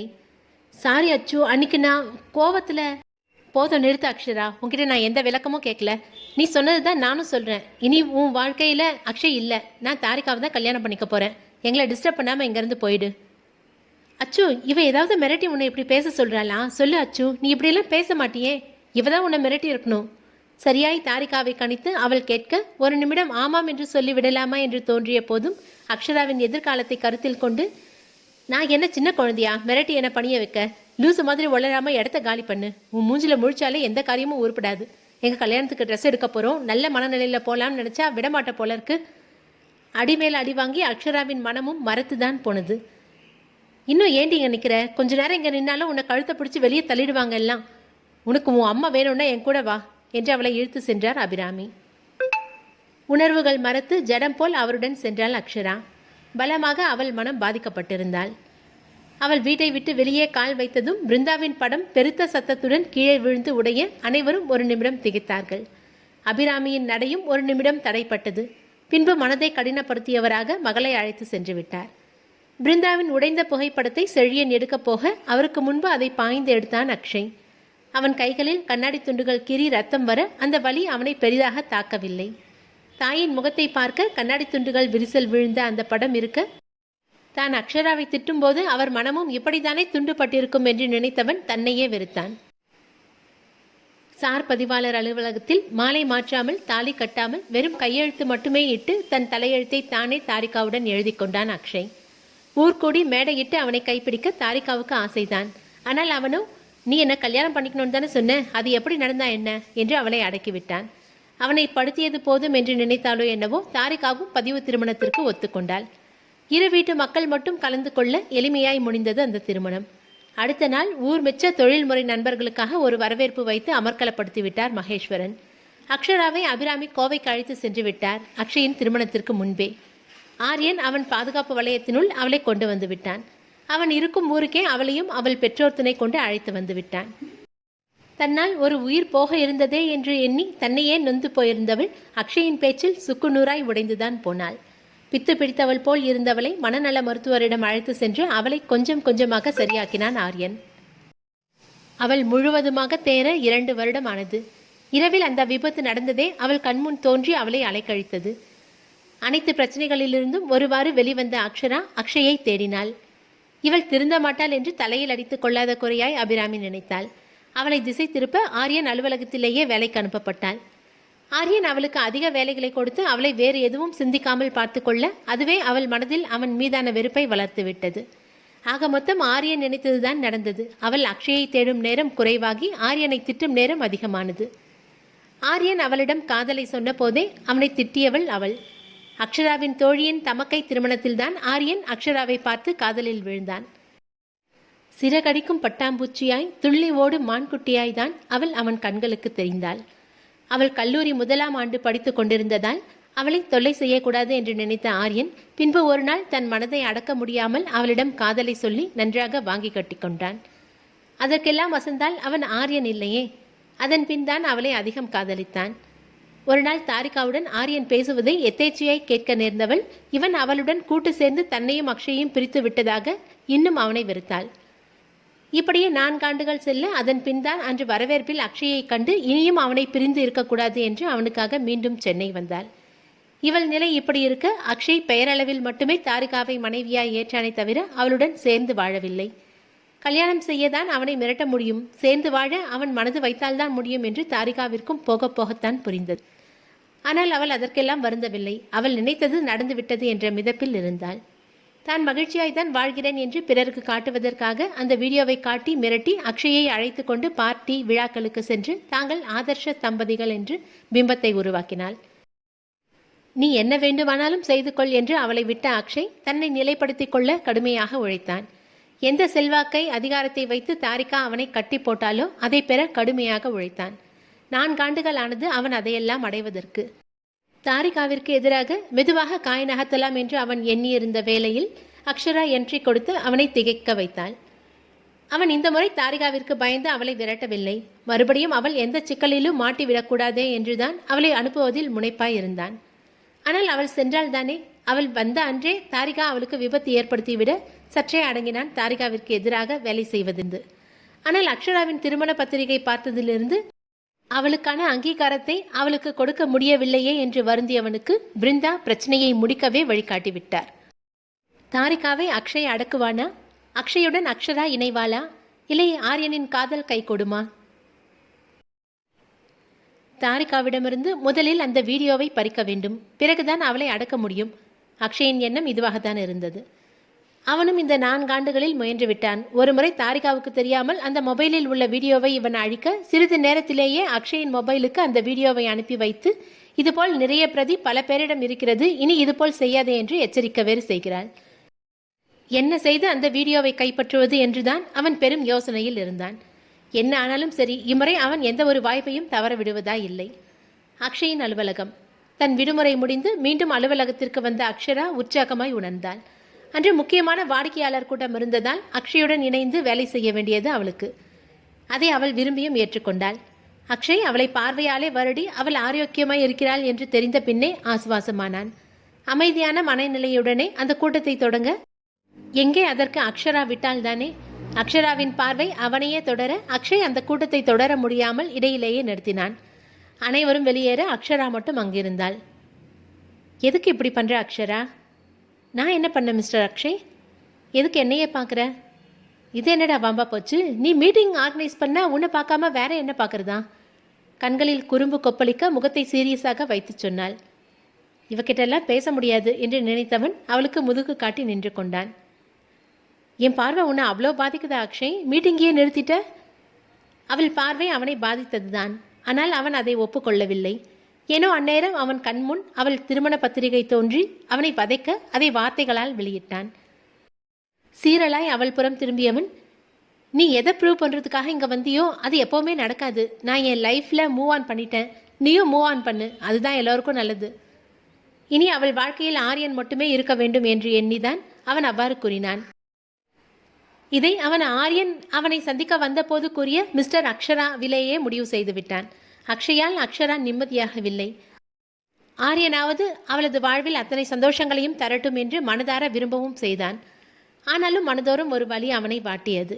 ஆனால் அக்ஷரா அவன் பேச்சில் சிறிதும் பாதிக்காதவளாக மூவான் தானே பண்ணிட்டா போச்சு என்றவள் எம்பி அவன் கன்னத்தில் முத்தமிட்டு விட்டு மின்னல் வேகத்தில் கதவருகே சென்றவள், இந்த மூவான் போதுமா? குறும்பாய் கண் சிமிட்டி சிரிக்க, யூ என்று கோபமாய் அவன் கையில் கிடைத்த ஃபைலை எடுத்து அவளை நோக்கி வீச அவள் சிட்டாக பறந்திருந்தாள். அவள் சென்றபின் கன்னத்தை தடவி பார்த்த அக்ஷய் மெதுவாய் புன்னகைத்தான். அக்ஷராவின் அன்பின் அச்சாரம் தனக்கு கிடைத்ததை எண்ணி. வெகு நாளைக்கு பின் அவன் மனம் அப்போது அமைதியை உணர்ந்தது. மாலை ஆரியனுடனான கார் பயணத்தின் போது, என்ன மேடம் இன்னைக்கு ரொம்ப சந்தோஷமாக இருக்கிற மாதிரி தெரியுது? ஆமாம், ரொம்ப ரொம்ப சந்தோஷமாக இருக்கேன். அப்படி நீ சந்தோஷப்படுற அளவுக்கு இன்றைக்கி என்ன நடந்துச்சு? என் அச்சு கண்ணாக்கு ரொம்ப நாளைக்கு அப்புறம் ஒன்று கொடுத்தேன், அதான் அக்ஷரா ஹாப்பி. மகிழ்ச்சி மேலிட அவள் சொல்ல கோபத்தில் காரை ஓரங்கட்டினான் ஆரியன். அக்ஷரா என்ன ஏது என்று உணரும் முன் அவள் இதழ்களை சிறை செய்திருந்தான் அவன். அதிர்ச்சியில் அவள் கண்கள் விரிய இதுவரை ஆரியனிடமிருந்து இது போன்ற செயல்களை கண்டிராதவள் மனமே தடதடத்து ஒலித்தது. அவளையும் அறியாமல் அவள் கண்கள் மூடிக்கொள்ள தனக்குள் ஆரியன் முழுதாய் இறங்கி விட்டதை உணரத் தொடங்கினாள் அக்ஷரா. அவனை முதலில் பார்த்தது அவனிடம் அவள் கோபமே காட்டிய போதும் அவன் பதிலுக்கு காதலை காட்டியது என்று அவன் மட்டுமே அவள் உள்ளத்தில் நிறைந்திருந்தான். எப்போது எப்படி அவனை விரும்பத் தொடங்கினாள் என்பதை அக்ஷரா அறியவில்லை. ஆனால் அவனை தான் விரும்புவதை அவனின் இதழ் முத்தத்தில் உணர்ந்து கொண்டவள் உள்ளத்தில் சிலிர்ப்பு ஓடியது. கண்கள் ஏனென்று அறியாமல் கண்ணீர் சொரிய அதில் கலைந்த ஆரியன், இனி என்கிட்ட இப்படி பேசாத அம்லு, நீ எனக்கு மட்டும்தான் சொந்தம். உன் அம்மாவே எனக்கு அப்புறம் தான் உன் வாழ்க்கையில் இருக்கணும்னு நினைக்கிற அளவுக்கு எனக்கு பொசசிவ்னஸ் அதிகம். இனியும் அக்ஷய் பற்றி பேசி என் உரிமை உணர்வை தூண்டாத என்றவன் அவள் புறம் திரும்பாமலே வாகனத்தை வீடு நோக்கி விரட்டினான். அக்ஷராவின் மோன நிலையை அவன் அறியவில்லை. அவளோ முதலாய் அவனை பார்ப்பது போல் தலை முதல் கால் வரை அவனை ரசித்து கொண்டு வந்தாள். வீடு வந்ததும் வேக நடையில் அவன் அறைக்கு சென்றுவிட இவள் தனக்குள் இறங்கிய காதலை துளி துளியாய் அனுபவித்து உணர்ந்து கொண்டிருந்தாள். அன்று இரவு முழுதும் உறங்காமல். காலை அலுவலகத்திற்கு கிளம்பாமல் இருப்பவளை பார்த்த ஆரியன், என்ன மேடம் இன்னும் கிளம்பாமல் இருக்கீங்க? உங்கள் பெட்டு முடிய இன்னும் சரியா 1 வாரம் 5 நாள் தான் இருக்குது, ஞாபகம் இருக்கட்டும். ஆரியனின் பேச்சை கேட்ட பின்புதான் அவளுக்கு தற்போதைய சூழ்நிலை ஞாபகம் வர தன்னையே நிந்தித்து கொண்டாள். அக்ஷய்க்காக வந்துவிட்டு ஆரியனின் மேல் காதலில் விழுந்து விட்டாள். அப்போது அக்ஷயின் நிலை, அவனுக்கு அவள் என்ன செய்ய போகிறாள்? அக்ஷய்க்கும் ஆரியனுக்கும் இடையில் அவள் உள்ளம் ஊசலாட அலுவலகத்துக்கும் சென்றே அதே யோசனையில் மௌனமாக இருந்தவளை அக்ஷய் கவலையுடன் பார்த்தான். எப்போதும் அவனையே சுற்றி வரும் அவள் பார்வை அவன் புறம் நிமிட நேரமும் திரும்பாதது கண்டு அவனுக்கு கவலைதான். இருப்பினும் அவள் தன் வாழ்க்கையை ஆரியனுடன் சிறப்பாக வாழ தன்னை மறக்கத்தான் வேண்டும் என்று நினைத்து தன்னையே தேற்றிக்கொண்டான். மாலை காரில் செல்லும்போது அவள் இதே நிலையில் வர ஆரியன் அவளை யோசனையாய் பார்த்திருந்தான். அதில் அவன் கவனம் தடுமாற எதிரே சென்ற இருசக்கர வாகனத்தை மோதி அதில் இருந்தவன் கீழே விழ நொடியில் கூட்டம் கூடி ஆரியனை குற்றவாளியாக்கியது. இந்த கலேபரத்தில் காரை விட்டு இருவரும் கீழே இறங்க கீழே விழுந்து கிடந்தவனை பார்த்து ஆரியன் அதிர்ந்தான். ஏனெனில் அவன்தான் தாரிகாவால் அக்ஷரா விபத்து செய்தவன் என்று அறிமுகப்படுத்தப்பட்டவன். அவன் அக்ஷராவை பதற்றத்துடன் திரும்பி பார்க்க அவளோ அவனின் காயங்களை ஆராய்ந்து கொண்டிருந்தாள். அக்ஷரா அந்த விபத்தை நினைத்து 2 வருடங்கள் எப்படி துடித்தாள் என்பதை அருகிருந்து பார்த்தவன் அவன். அப்படி இருக்கையில் அவள் விபத்து செய்தவனை பார்த்தும் எந்த பாதிப்பும் இல்லாமல் காயத்தை ஆராய்வதை பார்த்தவனுக்கு குழப்பமாய் இருந்தது. அதற்குள் அவனுக்கு மயக்கம் தெளிந்துவிட தன்னை இழுத்தவனை திட்டும் நோக்கத்துடன் வாயை திறந்தவன் ஆரியனை கண்டதும் அமைதியானான். அதற்குள் கூட்டத்தில் இருப்பவர்கள் சத்தமிட ஆரம்பிக்க, இங்க பாருங்க, எனக்கு ஒன்றும் இல்லை, நான் நல்லா தான் இருக்கேன், எல்லாரும் போங்க என்று கூட்டத்தை விலக்க வேறு செய்தான். கூட்டத்தில் இருப்பவர்கள் புலம்பியபடியே நகர, என்ன சார், எப்போ பார்த்தாலும் என் மேலேயே காரை ஏற்ற பார்க்குறீங்க? அன்னைக்கு உன் டாவு, இன்னைக்கு நீ. சரி அதை விடு, இன்னைக்கு இடிச்சது காசை கொடு. ஆமாம், இந்தம்மா யாரு? உன் தோஸ்தா? ஆரியனிடம் மீண்டும் பணம் பெறும் எண்ணத்தில் பேச ஆரம்பித்தவன் அவன் வாயாலேயே மாட்டிக்கொண்டான். அக்ஷரா அவன் பேசுவது புரியாமல் ஆரியனை பார்க்க, ஆரியனோ, அக்ஷரா என்ன முழிக்கிற? 4 வருஷத்துக்கு முன்னாடி நீ இடிச்சியே, அவர் தான் இவர். ஏதோ காசு வேணுமா? என்கிட்ட சேஞ்ச் இல்லை, உன்கிட்ட இருந்தா கூட. வாட்? நான் இவனை இடிச்சனா? உனக்கு என்ன லூசா ஆரி? நான் இடிச்சவன் வேற ஆளு, அவன் இப்போ எங்கேயோ நல்லா இருப்பான். நீ இவனை இடிச்சிட்டு பழிய என் மேலே போட பார்க்குறியா? கொன்னுடுவேன் உன்னை. இவர்களின் பேச்சில் திருத்திருவென்று முழித்தவனுக்கு தான் மாட்டிக்கொண்டோம் என்பது புரிய அங்கிருந்து தப்ப பார்த்தவனை பிடித்த ஆரியன், காசு கேட்டுட்டு எங்கே ஓடுற? என் கூட வா, நீ போதும் போதும்னு சொல்கிற அளவுக்கு நிறைய கொடுக்குறேன். அம்ல பேபி, வண்டியில் ஏறு, 4 வருஷ கணக்கை இன்னைக்கு முடிச்சிடலாம் என்றவன் அவனை வண்டியில் தள்ளி அக்ஷராவுடன் புறப்பட்டான். தாரிகாவின் தந்தை மகேஸ்வரனின் வீடு வருமான வரித்துறை அதிகாரிகளால் அல்லோலப்பட்டு கொண்டிருந்தது. வரி ஏய்ப்பு செய்து சில லட்சங்களை சுருட்டியிருக்க தணிக்கை சோதனையில் வசமாய் சிக்கினார். இதுவே பெரும் அடியாயிருக்க பிருந்தா கன்ஸ்ட்ரக்ஷனிலிருந்து கணிசமான தொகையை சுருட்டியிருப்பதாக ஆதாரத்துடன் நிரூபணமாகியிருக்க மனிதர் நொந்தே போனார். இனி அவர் வழக்கு விசாரணை என அலைக்கழிக்கப்பட்டு அனைவரின் வாய்க்கும் அவலாகி குற்றம் நிரூபிக்கப்பட்டால் தண்டனை உறுதி என்ற நிலைக்கு வந்துவிட்டார். அவருக்கு ஆதரவாக இருந்த சில பெரிய தலைகளும் நமக்கு எதற்கு வன்பு என்று ஒதுங்கிக் கொள்ள பிருந்தா கன்ஸ்ட்ரக்ஷனில் கை வைத்ததை மன்னிக்க முடியாத செழியனும் அவருக்கு உதவ மறுத்துவிட்டார். மகேஸ்வரன் மொத்தமாக அனைவராலும் கைவிடப்பட்டிருக்க தாரிகா அதிர்ந்துதான் போனாள். அந்த இக்கட்டான சூழ்நிலையில் அவளுக்கு பெரும் துணையாய் இருந்தது அவள் தந்தை தானே. அவர் இல்லை என்றால் அவள் இதுவரை ஆடி இருக்க முடியாதே. தாரிகா சிறிது நிலை குலைய அவளை மொத்தமாய் அடித்து வீழ்த்த ஆரம்பித்து விட்டான் அக்ஷய். இனியும் நீ இங்கே இருக்க வேண்டிய அவசியம் இல்லை, உன் வீட்டுக்கு போ தாரிகா. இதுதான் என் வீடு அக்ஷய். இல்லை, இது என் வீடு, என்னோட வீடு மட்டும்தான். நீ முதல்ல இங்கேருந்து போ. என்னை போன்னு விரட்டுற. இன்னொன்று, அந்த வீடியோ என்கிட்ட தான் இருக்குன்றது ஞாபகம் இருக்கட்டும். ஐயோ, நான் பயந்துட்டேன் தாரிகா என்று அவளை நக்கல் செய்தவன், உன் ரீல் அந்த போய் ரொம்ப நாள் ஆச்சு, எங்கே அந்த வீடியோவை எடுத்து என்னை மிரட்டு பார்ப்போம். தாரிகா அவசரமாக அவள் கைபேசியை ஆராய அதில் எந்த வீடியோவும் இல்லை. உடனே அவள் மடிக்கணினியை ஆராய அதிலும் இல்லை. லேப்டாப்லேயும் மொபைல்லையும் அழிச்சிட்டா சரியா போச்சான். என்கிட்ட இது போல் நிறைய இருக்குது.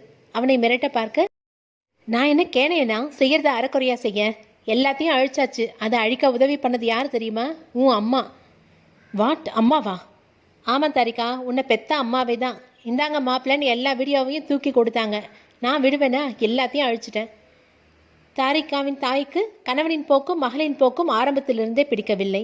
இதில் தாரிகாவின் திருமண விஷயம் அவருக்கு மிகுந்த சந்தேகத்தை கொடுத்து கொண்டே இருந்தது. ஈடுபாடு இல்லாமல் இருக்கும் அக்ஷய் எதையோ சாதித்த மிதப்பில் இருக்கும் கணவரும் மகளும் திருமணம் முடிந்து 4 வருடங்களில் ஒருமுறை கூட அக்ஷய் முகம் உண்மையான மகிழ்ச்சியை காட்டாதது என்று அனைத்தையும் அனித்தவருக்கு ஏதோ தவறாக நடந்திருப்பது மட்டும் புரிந்தது. சில நாட்களுக்கு முன்பு கணவரும் மகளும் பேசுவதை கேட்க நேர்ந்தவர் அக்ஷராவின் விபத்து வீடியோவை வைத்து ஆடும் ஆட்டம் புரிந்து இருவரின் மீதும் கோபம் வந்தது. தானும் வாழாமல் அவனையும் வாழ விடாமல் செய்யும் மகளின் மேல் கோபம் கொண்டு அத்தனை வீடியோக்களையும் அக்ஷயின் வசம் ஒப்படைத்து விட்டார் அந்த நியாய உள்ளம் கொண்ட தாய். தன் தாயே தனக்கு எதிராக இருப்பதை நினைத்து அவள் கோபப்பட, என்ன இன்னும் இங்கேயே நிற்கிற, கிளம்பு. நீ போன்னு சொன்ன நான் போயிடணுமா? முடியாது, முடியவே முடியாது. அந்த வீடியோ போனால் என்ன? அக்ஷரா கொலை பண்ணது உண்மை தானே? அவளை நான் ஜெயிலில் போடாமல் விட மாட்டேன். லூஸா? இல்லை லூஸ் மாதிரி நடிக்கிறியா? அக்ஷரா மேலே எந்த தப்பும் இல்லைன்னு எப்போவோ நிரூபணம் ஆயிடுச்சு. நீ பண்ண திருட்டு தனமும் வெளியில் வந்துடுச்சு. என்னன்னு சொல்லட்டுமா? யாரை அக்ஷரா கார் ஏற்றி கொண்டுட்டான்னு சொன்னியோ அவன் உயிரோடு தான் இருக்கான். அக்ஷரா இடிச்சதில் அவன் கோமாக்கு போயிட்டான். நீ அதை என்கிட்ட மறைச்சி அவன் இறந்துட்டான்னு போய் சொல்லி என்னை ஏமாத்தியிருக்க. அவன் இடத்துல இன்னொருத்தனை நடிக்க வச்சு சட்டத்தையும் ஏமாத்திட்ட. எல்லாத்துக்கும் உன் அப்பாவும் துணை. கோமாவில் இருந்தவனை வேற ஹாஸ்பிட்டலுக்கு மாற்றி யாருக்கும் தெரியாமல் சிகிச்சை கொடுத்து அவனுக்கு குணமான உடனே வேற ஊருக்கு யார் கண்ணிலையும் படக்கூடாதுன்னு அனுப்பி வச்சிருக்க. எவ்வளோ கஷ்டம் கொடுத்துருக்க நீ எனக்கும் சரா பேபிக்கும். உன்னை கொள்கிற அளவுக்கு வெறி வந்தாலும் அதுக்காக கூட என் கை உன் மேலே படக்கூடாதுன்னு தான் அமைதியாக இருக்கேன். ஒழுங்காக இங்கேருந்து போயிடு. முடியாது, நான் உன் மனைவி. சட்டப்படி நாம் இன்னும் பிரியலை. உனக்கு விவாகரத்து ஆகாத வரைக்கும் நான் இங்கேருந்து போக மாட்டேன். உனக்கு விவாகரத்தும் கொடுக்க மாட்டேன். கல்யாணம் ஆனவங்களுக்கு தான் பிரியறதுக்கு விவாகரத்து தேவை. நான் தான் உன்னை கல்யாணமே பண்ணலையே, அப்புறம் எப்படி விவாகரத்து பண்ண முடியும்? நக்கல் குரலில் அவன் சொல்ல, என்ன உளர்ற? உண்மை உனக்கு உளரலாதான் தெரியும். எப்படியாவது என் மனைவியாகி இந்த வீட்டுக்குள்ளே நுழைஞ்சிடணும்னு நினச்சியே தவிர ரெஜிஸ்டர் ஆஃபீஸில் கையெழுத்து போடும்போது அது கல்யாணத்துக்கான கையெழுத்தான்னு நீ தெரிஞ்சுக்கல. ரெஜிஸ்டர் என் ஃப்ரெண்டோட அப்பா தான். அன்றைக்கி நாம் போட்டது வெறும் கையெழுத்து மட்டும்தான், அது கல்யாணத்துக்கானது இல்லை. உன்னை ஏமாற்ற போலியான ஒரு பத்திரத்தை காட்டி பதிவு செஞ்ச பத்திரம்னு சொன்னேன். நீயும் ஏமாந்துட்ட. உண்மையாகவே நாம் அன்னைக்கு கையெழுத்து போட்டது உன் பேரில் இருந்த தாரிகா பில்டர்ஸ் என் பேரில் மாற்றுறது தான். ஏன்னா அது எங்கள் பிருந்தா கன்ஸ்ட்ரக்ஷன்லேருந்து உங்கள் அப்பா ஏமாற்றி சம்பாதிச்சது. உன் பேரில் இருந்த பாசத்தில் அதை உன் பேரில் எழுதினாரு. அதை நான் என் பேருக்கு மாற்றிட்டேன். என்னைக்காவது ஒரு நாள் நீ சிக்குவேன்னு எனக்கு தெரியும். அப்போ மொத்தமாக சொல்லிக்கலான்னு தான் இத்தனை வருஷம் அமைதியாக இருந்தேன். இப்போ நீ பல் பிடுங்கின பாம்பு தாரிகா. உன்னால் ஒன்றும் பண்ண முடியாது. போ வெளியே. ஏமாற்றம், ஆத்திரம் என அனைத்தும் சேர கத்தி அந்த வீடே அதிரும்படி ஆர்ப்பாட்டம் செய்ய அவன் அவளை கிஞ்சிற்றும் கண்டு கொள்ளவில்லை. அப்போது உள்ளே நுழைந்த அக்ஷரா அவளை ஓங்கி அரைந்து, அநியாயமாக எங்கள் வாழ்க்கையில் விளையாடிட்டியேடி. சி, நீ எல்லாம் என்ன ஜென்மமோ? 4 வருஷம் எங்களை பிரித்து வச்ச கொடுமை செஞ்சியே. உன்னை கொண்டு போடணும்டி. எத்தனை ஆசை, எத்தனை கனவு வச்சுருந்தோம் தெரியுமா 2 பேரும்? எல்லாத்தையும் சிதைச்சிட்டியே. என் அச்சுவோட வாழ்க்கையே அழிச்சிட்டியே. நீ எல்லாம் நல்லாவே இருக்க மாட்டேடி. ஆத்திரம் தீரும் வரை தாரிகாவை அடிக்க ஆரியனும் அக்ஷயும் அவளை தடுக்கவில்லை. அம்மாடி, அவளை விட்டுடு. இனி அவள் ஒழுங்காக இருப்பான். இல்லைன்னா நானே அவளை சோத்துல விஷம் வச்சு கொண்டுடுவேன். தாரிகாவின் தாய் மகளை முறைத்தவாறே சொல்ல, உங்கள் பொண்ணு பண்ண பாவம் கொஞ்சம் நெஞ்சம் இல்லை. ஒரு உயிரை வச்சு எங்கள் வாழ்க்கையிலே விளையாடிட்டா. நீங்கள் மட்டும் அந்த வீடியோவை அழிக்க உதவி செய்யலைன்னா இன்னமும் எங்களை கொடுமை பண்ணியிருப்பான். உங்கள் முகத்துக்காக தான் ஆண்டி நான் அவளை விடுறேன். இல்லைன்னா அடிச்சே கொண்டுடுவேன். இவளை பொண்ணாவும் அந்தால புருஷனாவும் அடைஞ்ச பாவத்துக்கு என்னால் முடிஞ்ச பரிகாரமாக தான் அந்த வீடியோவை அக்ஷய் தம்பிக்கிட்ட கொடுத்தேன். நல்ல வேளை தம்பி எவ்வளோ கல்யாணம் பண்ணிக்கல. இல்லைனா இந்த ராட்சசி புனிதமான இந்த பந்தத்தை வச்சு அவரை இன்னும் கொடுமை பண்ணியிருப்பா. நான் நல்லா தானடி உன்னை வளர்த்தேன். ஏண்டி உன் புத்தி இப்படி போச்சு? நீயும் உன் அப்பாவும் பண்ண பாவத்துக்கும் ஒரு குடும்பத்தை பிரித்த பாவத்துக்கும் தான் இப்போ அனுபவிக்கிறீங்க. இனியும் பழி வாங்க போகிறேன் அது இதுன்னு ஏதாவது செஞ்சேன் நானே உனக்கு கொண்டுட்டு என் பொண்ணு தற்கொலை பண்ணிக்கிட்டான்னு சொல்லிடுவேன். தாய் போட்ட போடில் மிரண்டவள் அவருடன் ஒன்றும் பேசாமல் கிளம்பி சென்றாள். இனி தாரிகாவால் அவர்களுக்கு பிரச்சனை இல்லை. அவளை அவள் தாய் இனி பார்த்து கொள்வார். அந்த அறையே அமைதியில் திளைக்க அக்ஷராவின் நினைவு மட்டும் 2 நாட்களுக்கு முன்பு பயணித்தது.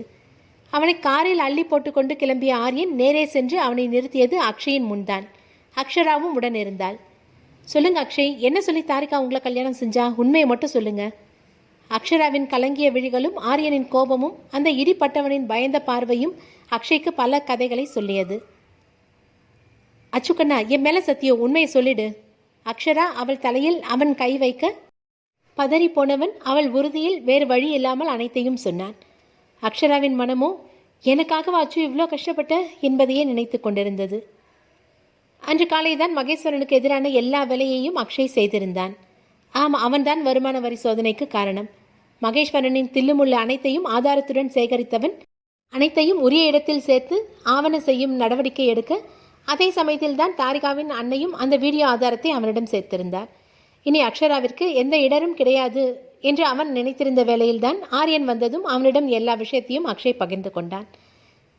நான் எப்படி இதை கவனிக்காமல் விட்டேன்? இதை முன்னாடியே கவனிச்சிருந்தா யாருக்கும் எந்த பிரச்சனையும் இருந்திருக்காதே. ஆரியனின் மனமும் வேதனை கொண்டது. இந்நிலையில்தான் ஆரியன் மீண்டும் அந்த விபத்து குறித்து மீண்டும் ஆராய்ந்தான். தாரிகா எல்லா சிசிடிவி காட்சியையும் தந்தையின் செல்வாக்கை பயன்படுத்தி அழித்திருக்க, தன் துப்பறியும் நண்பன் ஒருவனிடம் அனைத்து விவரங்களையும் சொல்லி அன்று நடந்ததை முழுமையாக ஆராய சொன்னான். தாரிகாவைப் போல வேறு யாரும் இனி மிரட்டிவிடக்கூடாது என்று எண்ணியே அவன் அந்த விபத்தை பற்றி மீண்டும் விசாரிக்க, இன்று காலையில்தான் அக்ஷராவால் நிஜமாகவே அடிபட்டவன் அன்று கோமாவிற்கு சென்று தாரிகாவால் அவன் இறந்ததாக சொல்லப்பட்டு ஏமாற்றப்பட்டதும், அவனை வேறு மருத்துவமனையில் அனுமதித்து சிகிச்சை செய்து கோமாவிலிருந்து அவன் மீண்டதும் வேறு இடத்திற்கு அனுப்பி வைக்கப்பட்டிருப்பதும் தெரிந்தது. எவ்வளவு கொடூரமாய் தாரிகா தங்கள் வாழ்க்கையில் விளையாடி இருக்கிறாள் என்பதை அக்ஷய், அக்ஷரா இருவராலும் தாங்கிக் கொள்ளவே முடியவில்லை. அச்சுக்கண்ணா, ஐ எம் ரியலி சாரி. என்னால் தானே நீ அவ்வளோ கஷ்டப்பட்ட. அன்றைக்கி நான் மட்டும் அப்படி கோவமாக போகலன்னா இவ்வளோ விஷயம் நடந்திருக்காதுல்ல. எல்லாத்துக்கும் நான் தான் காரணம். I am really sorry. அழுகையில் அவள் கரைய, சரா பேபி அழாத. நீ அழுதா உன் அச்சுவால் தாங்க முடியாதுரா. நீ எந்த தப்பும் பண்ணல அம்மோ. தேவதைகள் என்றைக்குமே தப்பு செய்யாது. நீ சொன்னப்பவே நான் தாரிகா கிட்டேருந்து விலகி இருந்தால் இதெல்லாம் நடந்திருக்காது. உன்னை நீயே குற்றவாளி ஆய்க்காத. உனக்காக நான் எந்த கஷ்டத்தையும் தாங்கிக்குவேன். ஆனால் நீ அழுதா மட்டும் என்னால் தாங்க முடியாது. அவன் அவளை தேற்ற மெல்ல மெல்ல அவள் அழுகை குறைந்து விசும்பலாக மாறியது. நடந்து போன ரணத்தை இருவருமே பேசி தங்களை புண்ணாக்கி கொள்ளவில்லை. தாய் மடி சேர்ந்த பறவையாய் அவள் மனம் அமைதி அடைந்திருக்க, அக்ஷயும் தன் சராபேபி தன்னிடம் சேர்ந்து விட்ட சந்தோஷத்தில் இருந்தான். இருவருமே ஆரியனை கவனிக்கவில்லை. ஆரியனின் மனதில் ஒரு போராட்டமே நடந்து கொண்டிருந்தது. அக்ஷராவுக்கு அக்ஷய் எவ்வளவு முக்கியம் என்று அவன் அறிவான். அவன் இல்லாமல் அவள் அடைந்த துன்பத்தையும் அவன் அறிவான். இருவரையும் பார்க்கும்போது இவர்களுக்கு ஏன் இந்த சோதனை, இவர்கள் என்ன பாவம் செய்தார்கள் என்று பிரித்து வைக்க வேண்டும். இவ்வளவு நாள் இவர்கள் பிரிந்திருந்ததே போதும், இனியும் பிரிந்திருக்க வேண்டாம். அக்ஷராவை பிரிவது இவனுக்கு கஷ்டம் கொடுத்தாலும் அவளின் முகத்தினில் தெரியும் மகிழ்ச்சிக்காக அவன் இதை செய்தே ஆக வேண்டும் என்று தோன்றியது. ஏனோ சென்னை வந்ததிலிருந்து அவனிடம் அவள் இட்ட செல்ல சண்டைகள், அவன் முத்தத்தில் அவள் சிலிர்த்தது அனைத்தையும் நினைத்து பார்க்க மறந்துவிட்டான். இருவரையும் ஒரு சேர கண்ணில் நிரப்பியவன் அங்கிருந்து செல்ல எத்தனிக்க அவனை தடுத்து பிடித்தது ஒரு கரம். திரும்பாமலேயே அது அக்ஷரா என்று உணர்ந்தவன் எங்கே அவள் முகத்தை பார்த்தால் தன்னோடு அவளையும் அழைத்து சென்று விடுவோமோ என்று அஞ்சி திரும்பாமலேயே நின்றிருக்க, என் பெட்டில் நான் ஜெயிச்சிட்டேன் ஆரியன், அக்ஷய் கூட நான் சேர்ந்துட்டேன், எனக்கு வாழ்த்து சொல்ல மாட்டியா?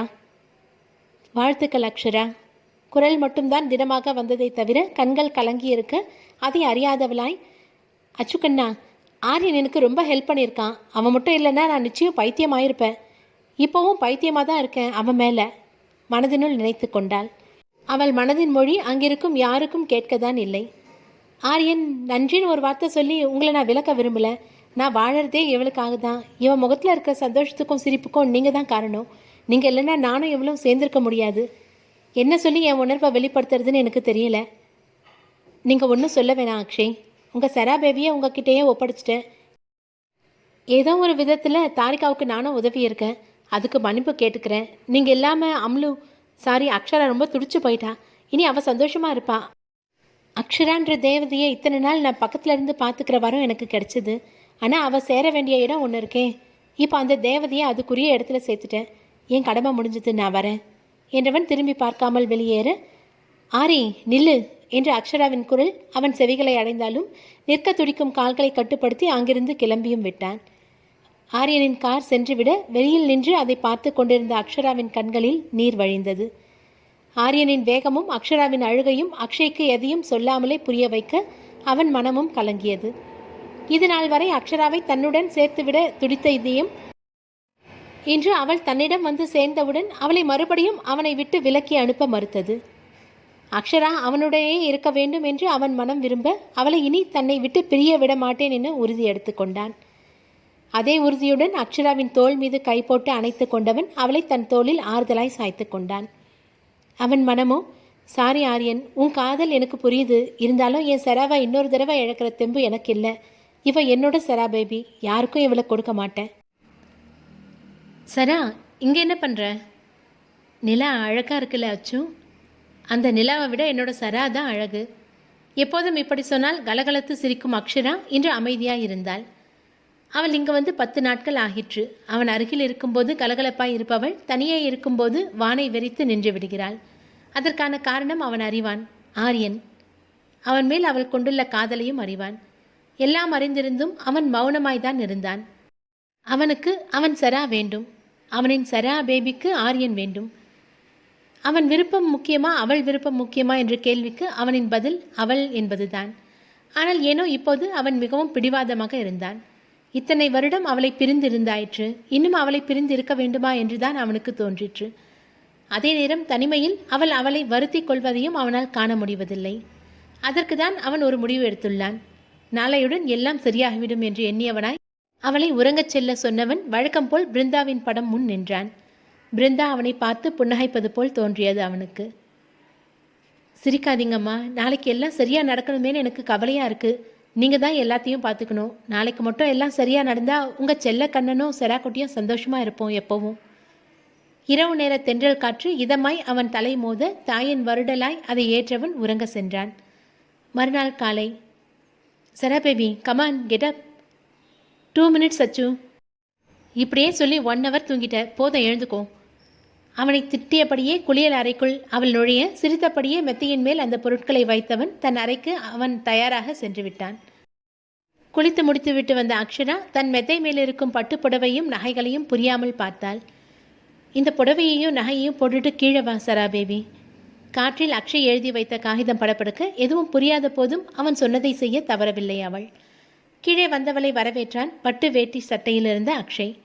தலை முதல் கால் வரை பார்வையால் அவளை வருடியவன் கண்களில் பெருகிய நீரை துடைத்து கொண்டு பூஜை அறையிலிருந்த பிருந்தாவின் படத்தின் முன் அவளை நிறுத்தினான். மா, இன்னைக்கு உங்கள் செல்ல கண்ணனுக்கும் சரா குட்டிக்கும் கல்யாணம், எங்களை ஆசீர்வாதம் பண்ணுங்க. பிருந்தாவின் படத்தை தொட்டு அவன் வணங்க கண்ணீரோடு அவனையே பார்த்திருந்தாள் அக்ஷரா. சரா பேபி, சீக்கிரம் அம்மா கிட்ட ஆசீர்வாதம் வாங்கு. பிருந்தாவின் படத்தை அவளும் தொட்டு வணங்க படத்திற்கு போடப்பட்ட மாலையிலிருந்து ஒரு பூ அவள் தலையில் விழுந்தது. இருவருக்கும் பிருந்தா அவர்களை ஆசிர்வதிப்பதாகவே பட்டது. அதே மகிழ்ச்சியுடன் அவர்கள் காரில் ஏற அவர்களை முறைத்து கொண்டு பார்த்தார் செழியன். அவர் எப்போதும் அப்படித்தான். அவர் மாறமாட்டார் என்று எண்ணிய இருவரும் அவரை இப்போதெல்லாம் கண்டு கொள்வதில்லை. அந்த கோபம்தான் மனிதருக்கு. கோவிலின் முன் காரை நிறுத்திய அக்ஷய் சராவின் கைப்பிடித்து உள்ளே அழைத்து செல்ல அபிராமியும் துளசிராமனும் அவர்களை வரவேற்றனர். அம்மா, அப்பா, ஆனந்தமாய் அவர்களை கட்டிக்கொண்டாள். உன் அச்சுக்கண்ணா கிட்ட போனதோ எங்களை மறந்துட்டல்ல. கோபம் கொண்டாலும் அவளின் தலை வருடி முத்தமிட மறக்கவில்லை அந்த பாசமிக்கவர்கள். அதையே நானும் கேட்கலாமில்ல, நான் அச்சுக்கிட்ட போனதோ நீங்கள் என்னை மறந்துட்டீங்கன்னு. மூக்கை சுருக்கி பழிப்பு காட்ட வாய் விட்டு சிரித்தார்கள் இருவரும் மகளின் குறும்பை நினைத்து. நிறைவான மனதுடன் இதை பார்த்து கொண்டிருந்தான் அக்ஷய். அத்தை, மாமா, அவளை ஆசீர்வாதம் பண்ணுங்க. என் பொண்ணு எப்போவும் அவள் கணவன் குழந்தைகள்னு சந்தோஷமாக நீண்ட ஆயுளோட வாழணும். உங்கள் பொண்ணை தான் ஆசீர்வாதம் பண்ணுவீங்களா? உங்கள் மருமகனை பண்ண மாட்டீங்களா? உனக்கு என்னடா ராஜா, மனைவி சொல்மிக்க மந்திரமில்லைன்னு வாழ போகிற பாரு. துளசிராமன் அவனை கேலி செய்ய மீண்டும் ஒரு ஆனந்த புன்னகை அவ்விடம்.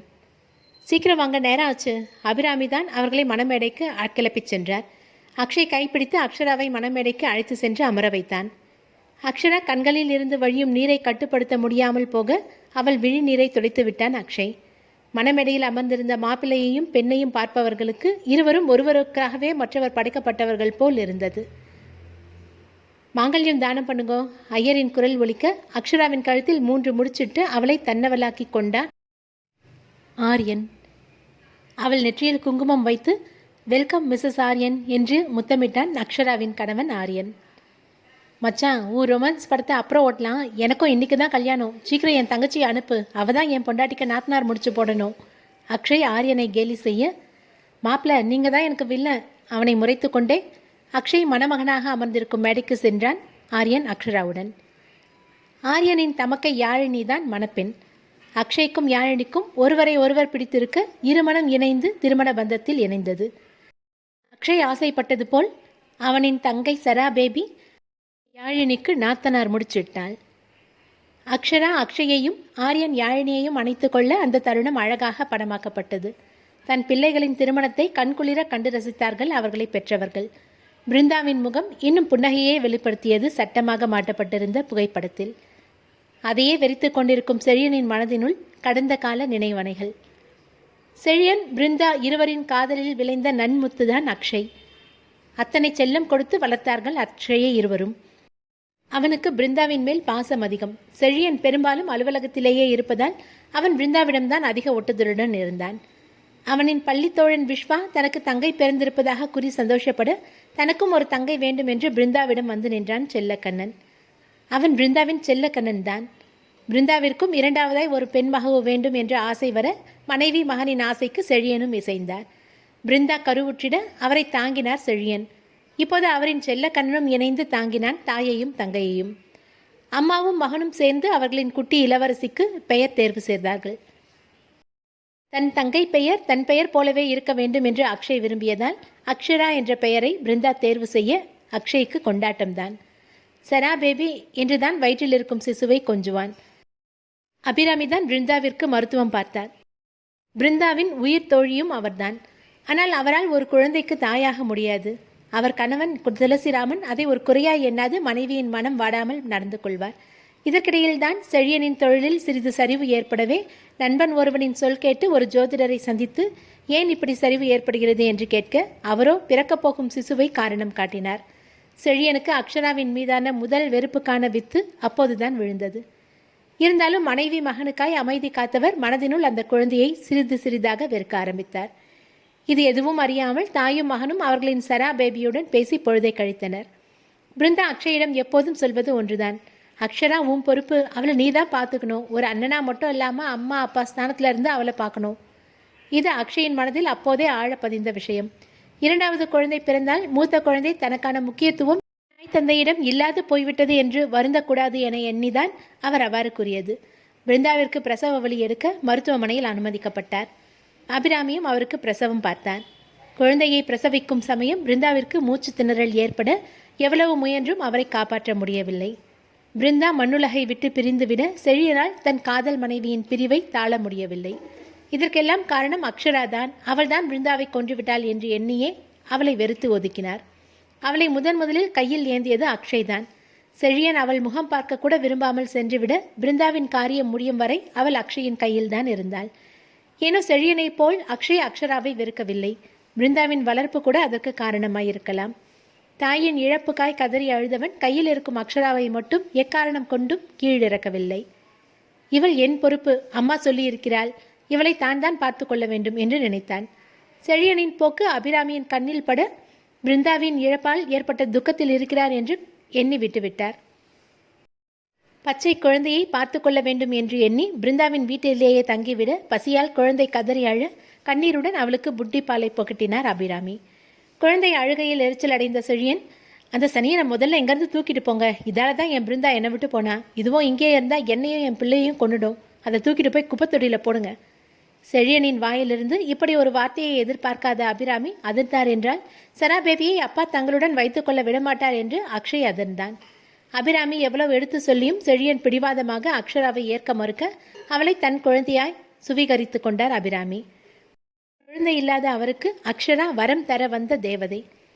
அக்ஷய் அக்ஷராவை கொடுக்க மாட்டேன் என்று அழுது ஆர்ப்பாட்டம் செய்ய அவனை அறைக்குள் அடைத்து வைத்து விட்டார் செழியன், அவன் சிறுவன் என்றும் பாராமல். அன்று ஆரம்பித்தது அக்ஷராவுக்கான அக்ஷயின் ஏக்கம். அவன் பள்ளி செல்வது போல் அபிராமி வீட்டிற்கு திருட்டுத்தனமாக சென்று அக்ஷராவை பார்த்து வருவான். அவனுக்காகவே அபிராமி தினமும் பள்ளிக்கு அக்ஷராவை தூக்கி சென்று அவனுக்கு மதிய உணவை ஊட்டுவார். அக்ஷராவுக்கு அன்னையான அபிராமி அக்ஷய்க்கு மட்டும் அத்தையாகவே இருந்தார். அக்ஷய் பிருந்தாவின் இடத்தை அவருக்கு கொடுக்க விரும்பவில்லை. அதற்காக அவரின் மேல் பாசம் இல்லாமல் இல்லை, அவர் என்றும் அவரின் பாசமிகு அத்தைதான். இதற்கிடையில் செழியன் இரண்டாவதாக பத்மினியை திருமணம் செய்ய அக்ஷய் அவரிடமிருந்தும் விலகினான். அவன் உலகமெல்லாம் அக்ஷரா மட்டுமே என்றாகி போனாள். பிருந்தாவும் அவனுமாய் அவளுக்கு என்னவெல்லாம் செய்து பார்க்க வேண்டும் என்று ஆசைப்பட்டார்களோ அதை அபிராமியின் துணை கொண்டு செய்தான். அக்ஷரா அவனை அச்சு என்றுதான் அழைப்பாள். அபிராமி கண்ணா என்று அழைப்பதால் அவ்வப்போது அச்சு கண்ணாவும் சேர்ந்து கொள்ளும். அவனின் கன்னத்தில் முத்தமிடுவது அவளுக்கு மிகவும் பிடிக்கும். அக்ஷய் அவளின் முத்தத்தில் தாயின் ஸ்பரிசத்தை உணர்வான். அவளின் மீது அவனுக்கு பாசம் நேசம் எல்லாம் எல்லை இல்லாமல் இருந்தது. அக்ஷராவுக்கும் இவையெல்லாம் அதிகமாகவே இருந்தது. கூடவே அவன் மீதான உரிமை உணர்வும். ஓரளவு விவரம் அவளுக்கு புரியும் வயதில் அபிராமி அவள் யார் என்பதை சொல்ல அவள் பெரிதாக அலட்டி கொள்ளவில்லை. அவளுக்கு தான் அம்மா அப்பா அச்சு கண்ணா இருக்கிறார்களே, எதற்காக அவள் பின்னே கவலைப்பட வேண்டும்? காலங்கள் செல்ல செல்ல படிப்பின் காரணமாய் அக்ஷயால் தினமும் அவளை காண முடியாமல் போக வாரத்தில் ஒரு நாள் தான் அவளை சந்தித்தான். அதனால் ஏக வருத்தம் அவனின் சரா பேபிக்கு.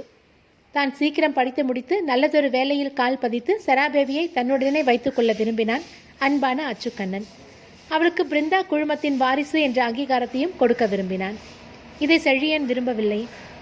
இவரின் விருப்பமின்மையை பயன்படுத்தி அக்ஷராவை அக்ஷயின் வாழ்வில் இருந்து ஒதுக்கிவிட்டால் சொத்து மொத்தமும் அக்ஷய்க்கும் தங்கை மகளுக்கும் செல்லும். தன் மகளை அந்த வீட்டு மருமகளாக்கினால் வளமாக இருக்கலாம் என்று எண்ணிதான் மகேஸ்வரன் காய் நகர்த்தினார். இதனால்தான் அவர்கள் அக்ஷராவை பிரிக்க நினைத்தது.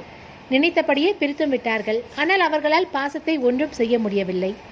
அக்ஷய்க்கு அக்ஷராவின் திருமணம் வரை எது எது எப்படி நடக்க வேண்டும் என்று எல்லாமே திட்டமிட்டிருந்தான். அதை அவ்வப்போது அக்ஷராவிடம் சொல்லவும் செய்தான். இதனால்தான் அக்ஷராவின் திருமண பத்திரிகை பார்த்ததும் அவன் உடைந்தான். அவனின் ஆருயிர் தங்கைக்கு திருமணம் அவன் இல்லாமல் நடக்கப் போகிறது. அவன் கொடுக்க நினைத்த அங்கீகாரத்தையும் அவனால் கொடுக்க இயலாது. அதே போல்தான் அக்ஷராவும் அவள் நிச்சயத்தன்று அக்ஷய் அவளுடன் நிற்க விரும்பினாள். அவன்தானே அவளின் தாயுமானவன். பிடிக்காத நிகழ்வே என்றாலும் அவள் வாழ்வின் முக்கிய நிகழ்வு ஒவ்வொன்றிலும் அவன் அவளுடன் இருக்க விரும்பினாள். எப்படி அக்ஷய் அக்ஷராவை சந்தோஷமாய் வைத்துக் கொள்வானோ அதேபோல் அக்ஷராவும் அக்ஷய் மகிழ்ச்சியாய் வாழ வேண்டும் என்று நினைத்தாள். அதற்காக தான் அவள் சென்னை வந்ததும். தாரிகாவுடன் அவன் மகிழ்ச்சியாய் இல்லை என்று உணர்ந்தவள் அவளை விலக்கி அவனை விரும்பும் பெண்ணை அவனின் வாழ்க்கையில் கொண்டு வந்து வாழ்க்கை கொடுப்பேன் என்று கூறினாள். அன்று அலுவலகத்திலும் உன் வாழ்க்கையில் நீ முன்னேறு என்று அக்ஷய் சொன்ன போதும் அவள் அவனை அன்பாலே முத்தமிட்டு மீண்டும் பிருந்தாவின் ஸ்பரிசத்தை உணரச் செய்து எந்நாளும் அவனால் அவளை விட்டு இருக்க முடியாது என்று உணர்த்தினாள். அக்ஷராவின் பார்வை அவனை பாதித்தது ஏனென்றால் அவள் பார்வையில் அவ்வளவு ஏக்கம் இருந்தது.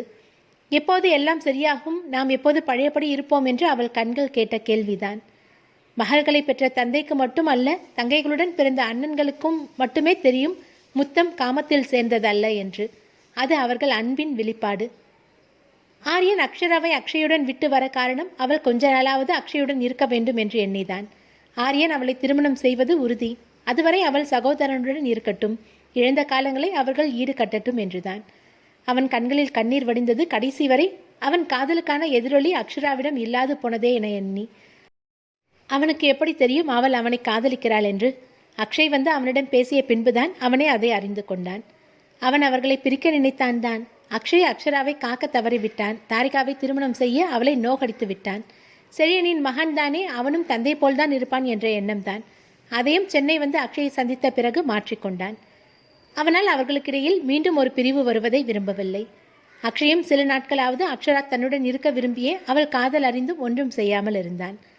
அவள் திருமணம் செய்தால் இன்னாரின் மனைவி என்று அறியப்படுவாளே தவிர இவனின் தங்கை என்று யாரும் அறிய மாட்டார்கள். ஆரியனும் அதெல்லாம் ஏற்க மாட்டான். அவன் விரும்புவது அக்ஷராவை, பிருந்தா குழுமத்தை அல்ல என்று அறிவான். ஆனாலும் அக்ஷயின் ஆசை அவளை பிருந்தா குழுமத்தின் வாரிசாக முறையாக அறிமுகப்படுத்த வேண்டும் என்பதே. ஆரியனை இதை ஏற்க செய்துவிட்டு பின்பு அவர்கள் திருமணத்தை நடத்தலாம் என்று இவன் எண்ண, ஆனால் அவன் சராபேபி ஏக்கத்தில் வெந்து கரைய அதை பொறுக்க முடியாமல் தான் ஆரியனுடன் அக்ஷராவுக்கு ஏற்கனவே குறித்த நாளில் திருமணத்தையும் முடித்துவிட்டான். இவர்கள் இனி ஒன்றாகத்தான் இருப்பார்கள். ஆமாம், இனியும் அண்ணன் தங்கையை பிரித்திருக்க வேண்டாம் என்று ஆரியனும் யாழினியும் செய்த வேலை. சென்னையில் ஒரு பங்களாவை வாங்கி அதில் ஒன்றாய் அவர்கள் வாழ்வது. அந்த பங்களாவிற்கு நந்தவனம் என்று பெயரிட்டார்கள். யாழினி ஆரியனின் பெரியப்பா மகள். அவனுக்கு 2 ஆண்டு மூத்தவள்.